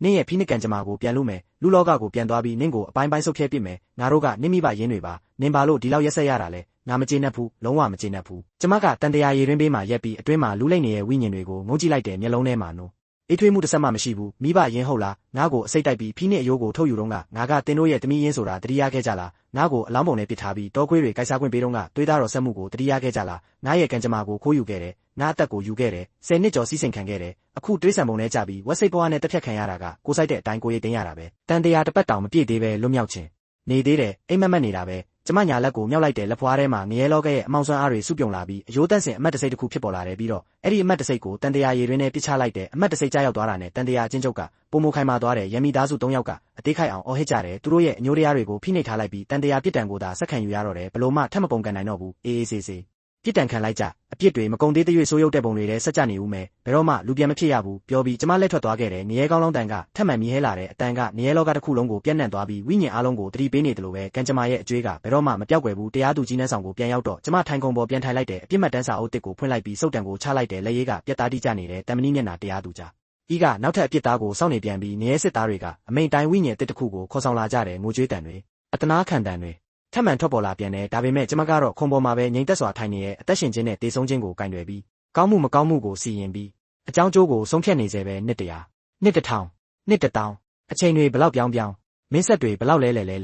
ဲလူလောကမှာပင်လယ်တွေကုန်းဖြစ်သွားရင်တောင်မြင်ရဲလောကကတော့ထာဝရရှိနေမယ်ကျမလဲထာဝရရှိနေမယ်တမနီမျက်နှာအမျိုးသမီးတရားသူကြီးအဖြစ်တရားသူကြီးစုတ်တံကိုကင်ဆောင်ပြီးတရားသူကြီးနှန်းဆောင်ကိုအုပ်ဆိုးရင်လူသားတွေရဲ့ဝမ်းနည်းမှုပျော်ရွှင်မှုတွေကိုမြင်တွေ့နေမယ်ကောင်းမှုမကောင်းမှုအပြစ်နဲ့အကျိုးဆက်တွေကိုစောင့်ကြည့်နေမယ်တချိန်ကကျမပိုင်ဆိုင်ခဲ့တဲ့ဖိနစ်ကန်ကျမဟာအခုတော့ကျမဝိညာဉ်နဲ့တသားတည်းဖြစ်သွားပြီးရင်ရန်နှစ်လောကကိုကာကွယ်တဲ့စွမ်းအားဖြစ်ပြောင်းလဲသွားခဲ့ပြီးတချိန်ကခံစားခဲ့ရတဲ့နာကျင်မှုတွေကလည်းပျောက်ကွယ်သွားခဲ့ပြီးတရားမျှတမှုကိုတန်မဏိလိုခိုင်မြဲစွာစောင့်ထိန်နိုင်တဲ့စိတ်ဓာတ်ဖြစ်တာကြံရစ်တော်တယ်။တနေ့မှလူတချို့ကကျမကိုမေးကြတယ်မိဖုရားကြီးချစ်ပြီးကမ္ဘာကုံအရှိန်ဝါတွေခံစားရမယ့်ကံကြမ္မာကိုဆွတ်လွတ်ပြီးနေအောင်မမြင်ရတဲ့မရဲပြည်မှာတရားသူကြီးဖြစ်နေတာကိုနောင်တရားဘူးသလားလို့ကျမရဲ့အဖြေကတော့ရိုးရိုးလေးပဲလူလောကရဲ့စီးစိမ်ချမ်းသာဆိုတာမျက်စိတမိတ်အတွင်းပျောက်ကွယ်သွားမဲ့တိမ်တိုက်လိုအရာမျိုးပဲတခြားသူရဲ့မျက်နှာကိုကြည့်ပြီးအသက်ရှင်ရတဲ့ဘဝကရွှေလောင်အိမ်ထဲကငှက်တကောင်လိုပဲဒါပေမဲ့မရဲပြည်ရဲ့တရားစီရင်သူတယောက်ဖြစ်ကံကြမ္မာကိုဆုံးဖြတ်နိုင်တဲ့အကြောင်းကြား။အိုးကိုခွဲခြားနိုင်တဲ့တရားမျှတမှုကိုစောင့်ရှောက်နိုင်တဲ့အဲ့ဒါကမှကျမရန်ရှူရောင်ရဲ့တကယ်လမ်းစဉ်ပဲလို့ဝန်ချောမြစ်ကဆက်လက်စီးဆင်းနေတဲ့နိုဟဲတရားဘေးကပန်းနီပန်းကင်းတွေကမိတောက်တွေလိုရဲရဲတောက်ပွင့်လန်းနေတဲ့အဲ့ဒီလင်းရောင်တွေကတရားသူကြီးနန်းတော်ကိုထုံးလင်းပေးနေတယ်လို့ကျမရဲ့အေးဆက်ခိုင်မာတဲ့ရုပ်တွင်ကိုလည်းထင်ဟပ်ပေးနေတယ်ကံကြမ္မာလည်းပတ်မှုကဘယ်တော့မှမရက်တန့်ဘူးအကြောင်းကျိုးတရားကလည်းအမြဲတမ်းရှိနေမယ်ကျမလက်ထဲကတရားစီရင်ရေးစုတ်တန်ကလည်းဘယ်တော့မှမရက်နာဘူးကောင်းသူတွေကောင်းကျိုးရပြီးမကောင်းသူတွေအပြစ်ဒဏ်ခံရတဲ့နေ့အထိလောကကြီးတရားမျှတတဲ့နေ့အထီးတနေ့မှာတော့နေချင်းမုံစင်ကရုတ်တရက်ရွှေရောင်လင်းတွေတောက်ပလာတယ်အဲ့ဒီအလင်းရောင်ကနေရဲပြည်တစ်ခုလုံးကိုလုတ်ခတ်သွားစေခဲ့တယ်မကြခင်မှာပဲနေရဲစစ်သားတယောက်အလင်းမြန်ရောက်လာတယ်တရားသူကြီးမင်း အရင်တုန်းကအရှင်မကိုကူညီပေးခဲ့တဲ့မျက်မမြင်ဖွားကြီးကိုမှတ်မိသေးလားသူကတောင်ပိုင်းကစားကုန်တီသူထေးမိသားစုမှာပြန်လည်မွေးဖွားခဲ့ပြီးအခုအသက်89နှစ်အရွယ်ထိကျန်းမာချမ်းသာစွာနေထိုင်ခဲ့ပါတယ်တာသမီမြင့်တွေပြည့်စုံပြီးတဘာဝအတိုင်းတည်ဆုံးသွားခဲ့ပါတယ်အခုသူ့ဝိညာဉ်ကအရှင်မကိုကျေးဇူးတင်ဖို့ရောက်လာပါတယ်လို့ပြောတယ်ကျမနေချင်းမုံစင်ကိုလမ်းကြည့်လိုက်တယ်မှန်ထဲမှာအဖွားကြီးရဲ့ဘဝတစ်လျှောက်လုံးပေါ်လာတယ်သူ့မျက်လုံးတွေကတောက်ပတ်နေရဲ့ငယ်စဉ်ကလေးကမိဘတွေရဲ့ချစ်ခင်မှုကိုခံရတဲ့အရွယ်ရောက်တော့လူကောင်းတစ်ယောက်နဲ့လက်ထပ်ရတယ်လင်မယား2ယောက်တင်းမြတ်ချစ်ခင်ကြတယ်တား3ယောက်သမီး2ယောက်မွေးဖွားခဲ့တယ်မြေးများအတွေ့ပြည်စုံတဲ့စီးစိမ်ဥစ္စာလည်းပြေးသွားတယ်ဘဝတစ်လျှောက်ယောဂဗျာမရှိပဲအသက်89နှစ်အထိနေထိုင်ခဲ့တယ်ဒါကအဲ့ဒီတုန်းကကျမကိုယ်တိုင်ရေးပေးခဲ့တဲ့တဘဝလုံးငင်းချမ်းသာရစေရမည်ဆိုတဲ့ကံကြမ္မာပဲမကြခင်မှာပဲအနက်ရောင်နဲ့အဖြူရောင်ဝိညာဉ်ဖန်သမား2ယောက်ကအဖွားကြီးရဲ့ဝိညာဉ်ကိုခေါ်လာတယ်ဝိညာဉ်ဖြစ်နေပြီဆိုပေမဲ့သူ့မျက်နှာကနူးညံ့ကျင်နာမှုမပြောက်သေးဘူးကျမကိုမြင်တာနဲ့ချက်ချင်းတူးထောက်ပြီးဦးချလိုက်တယ်တရားသူကြီးမင်းကျမကိုတဘဝလုံးကောင်းချီးပေးခဲ့တဲ့အတွက်ကျေးဇူးတင်ပါတယ်ကျမဘဝမှာတာသမီမြင့်တွေရဲ့မေတ္တာကိုအပြည့်အဝခံစားခဲ့ရပါတယ်နောက်တစ်ခုမှမရှိတော့ပါဘူးလို့ပြောတယ်ကျမသူ့ကိုထူပေးလိုက်တယ်မင်းကတသက်လုံးကောင်းမှုတွေပြုခဲ့တာဒီလိုဘဝမျိုးရခဲ့တာကမင်းနဲ့ထိုက်တန်လို့ပဲငါနဲ့မဆိုင်ဘူးလို့ပြောလိုက်တယ်ဘေးမှာရက်နေတဲ့အကြီးတန်းတရားသူကြီးကပြုံးပြီးပြောတယ်ဒီဖွားကြီးကဘဝ30တိုင်ကောင်းမှုတွေလုပ်ခဲ့ရင်မဲ့ကံမကောင်းမှုတွေနဲ့ကြုံခဲ့ရတာမင်းသားကံကြမ္မာအင်အားကိုအသုံးပြုပြီးသူ့ကံကိုမပြောင်းပေးခဲ့ရင်ဒီလိုဘဝမျိုးပဲရနိုင်မလဲဒါကကောင်းမှုရဲ့အကျိုးဆက်ပဲလို့ကျမခေါင်းရမ်းလိုက်တယ်ပြီးတော့စုတ်တန်ကိုစားပွဲပေါ်ညင်တာစွာခောက်လိုက်တယ်ကောင်းသူကိုဆုချပြီးမကောင်းသူကိုအပြစ်ပေးတာကငါတာဝန်ပဲကောင်းသူကောင်းကျိုးရမယ်မကောင်းသူအပြစ်ဒဏ်ခံရမယ်ဒါကအကြောင်းကျိုးတရားရဲ့တဘာဝပဲလို့ပြောလိုက်တယ်ပြီးတော့ကျမစုတ်တန်ကိုကင်ပြီးအဖွားကြီးရဲ့နောက်ဘဝကိုရေးပေးလိုက်တယ်စာပေတက်မြောက်တဲ့မိသားစုမှာမွေးဖွားမယ်မိဘတွေကျမချအန်တာမယ်ဉာဏ်ရည်ထက်မြက်မယ်ဘဝတစ်လျှောက်ပူပန်စရာမရှိဘူးအသက်ရှိပြီးကောင်းချီးမင်္ဂလာတွေနဲ့ပြည့်စုံမယ်အဖွားကြီးကနောက်တစ်ကြိမ်ဥချပြီးကျေးဇူးတင်စကားဆိုတယ်ပြီးတော့ဝိညာဉ်စစ်သားတွေရဲ့ဥဆောင်မှုနဲ့ပြန်လည်မွေးဖွားခြင်းရင်းစီလျှောက်သွားတယ်သူ့မျက်နှာမှာအပြုံးတပွင့်ရှိနေစေပဲသူ့ရဲ့နောက်ဆုံးပုံရိပ်ပျောက်ကွယ်သွားတာကိုကြည့်ရင်ကျမရင်ထဲမှာထူးဆန်းတဲ့ခံစားချက်တစ်ခုပေါ်လာတယ်လွန်ခဲ့တဲ့နှစ်ပေါင်း100ကကျမရဲ့စိတ်ထဲမှာရှိခဲ့တာအမုန်းတရားပဲမိသားစုကိုမုန်းခဲ့တယ်ကံကြမ္မာကိုမုန်းခဲ့တယ်တရားမျှတမှုမရှိတဲ့လောကကြီးကိုမုန်းခဲ့တယ်ဒါပေမဲ့အခုတော့ကောင်းသူတယောက်သူနဲ့ထိုက်တန်တဲ့အကျိုးကိုရသွားတာကိုမြင်ရတဲ့အခ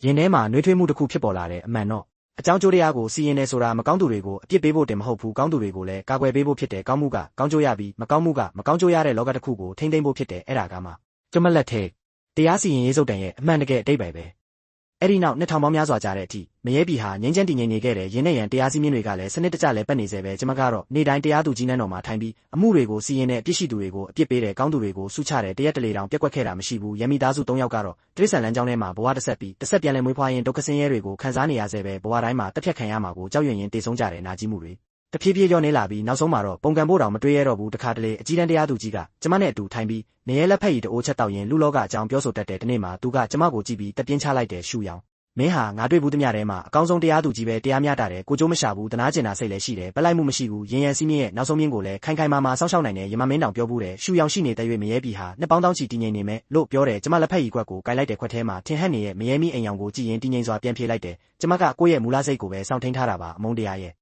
ဲ့လမ်းလွဲမှုကိုမလိုက်ဘူးအာနာနဲ့အရှိန်ဝါရဲ့ဆွဲဆောင်မှုကိုမယိမ့်ရိုင်ဘူးကိုလုံးတဲ့အလုပ်ကိုပဲလုပ်ခဲ့တာပါလို့နှစ်1000ဆိုတာနေရဲပြီအတွက်တော့မျက်စိတမိတ်စာပဲလူလောကမှာတော့မင်းဆက်တွေအချိန်ချင်းပြောင်းလဲသွားခဲ့ပြီးပြည်သူတွေငြိမ်းချမ်းစွာနေထိုင်နေကြတယ်ကံကြမ္မာကိုယူတဲ့အယူမားစရာတွေမရှိတလောက်ဖြစ်သွားပြီးရင်ရန်စီးမြင့်ကလည်းစနစ်တကျတည်ငြိမ်နေတဲ့ဒီနေ့မှာတော့ယမမင်းကိုယ်တိုင်တရားသူကြီးနန်းတော်ကိုရောက်လာတယ်သူ့လက်ထဲမှာရွှေရောင်မိတ်စာတစ်ဆောင်ကင်ထားတဲ့အတန်ကျဲကျဲနဲ့ဖတ်ကြားလိုက်တယ်ရန်ရှူရောင်နားထောင်စေတင်သည်နှစ်1000ကြာတရားသူကြီးနန်းတော်ကိုအုပ်ချုပ်ခဲ့ပြီးအကြောင်းကျိုးကိုတရားမျှတစွာစီရင်ခဲ့သည်ကောင်းသူကိုဆုချရမကောင်းသူကိုအပြစ်ပေးခဲ့သည်ရင်ရန်စီးမြင့်ကိုထိမ့်သိမ်းခဲ့သည်ထို့ကြောင့်ယနေ့မှဆက်လက်တင့်အားနေရဲပြည်မဟာတရားမျှတရေးတရားသူကြီးချုပ်အဖြစ်ခန့်လိုက်သည်မရဲဆယ်ထက်လုံး၏အကျဉ်းထောင်များကိုအုပ်ချုပ်ရမည်အသက်နှင့်တေခြင်းဆိုင်ရာစီရင်အားလုံးကိုစီမံရမည်ထာဝရနေရဲပြည်ကိုစောင့်ရှောက်ရမည်လို့ကျမလက်နှစ်ဖက်ဆက်ပြီးအမိန့်စာကိုလက်ခံလိုက်တယ်အမိန့်တော်ကိုလိုက်နာပါမည်လို့ငြိမ်သက်စွာပြန်ဖြေလိုက်တယ်ယမမင်းကကျမကိုကြည့်ပြီးပြုံးလိုက်တယ်ရှူရောင်မင်းကမွေးရပါဖိနစ်ကံကြမ္မာပိုင်ရှင်ပဲလူလောကကိုပြန်သွားမယ်ဆိုရင်နတ်သမီးမင်းသမီးတောင်ဖြစ်နိုင်တယ်ဒါပေမဲ့မင်းကနေရဲပြည်မှာထာဝရနေဖို့ရွေးချယ်ခဲ့တယ်တကယ်တန်ရဲ့လားလို့မေးတယ်ကျမနန်းတော်ပြင်ကိုရှောက်ထွက်လာတယ်ဝမ်ချွမ်းမြစ်ကိုကြည့်တယ်ပန်းနီပန်းကင်းတွေကိုကြည့်တယ်တွာလာနေတဲ့ဝိညာဉ်တွေကိုကြည့်တယ်ပြီးတော့ကျဲလောင်စွာပြောလိုက်တယ်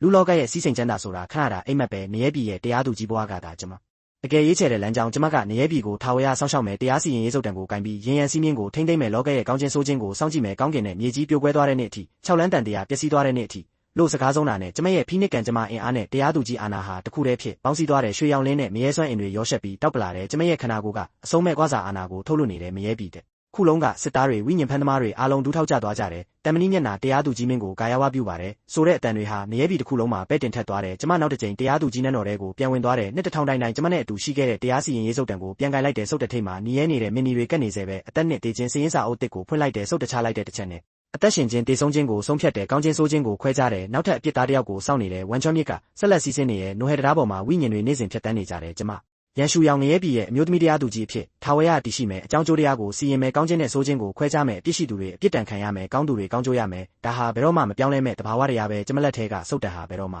အမှုမတက်ဘူးရင်ရန်စီးမြင့်ဟာလည်းထာဝရတည်ငြိမ်နေမယ်နှစ်1000 နှစ်တန်းပေါင်းများစွာကြာသွားရင်တောင်ကျမကဒီနေရာမှာပဲရှိနေမယ်မရဲပြည်ကိုစောင့်ရှောက်မယ်အကြောင်းကျိုးတရားကိုစောင့်ရှောက်မယ်မကောင်းသူတိုင်းသူတို့နဲ့ထိုက်တန်တဲ့အပြစ်ဒဏ်ကိုခံရတဲ့နေ့အထိကောင်းသူတိုင်းသူတို့နဲ့ထိုက်တန်တဲ့ကောင်းကျိုးကိုရတဲ့နေ့အထိဒါဟာကျမရဲ့လမ်းစဉ်ပဲကျမရဲ့ယုံကြည်ချက်ပဲပြီးတော့ကျမထာဝရစောင့်ထိန်သွားမဲ့တရားမျှတမှုလည်းဖြစ်တယ်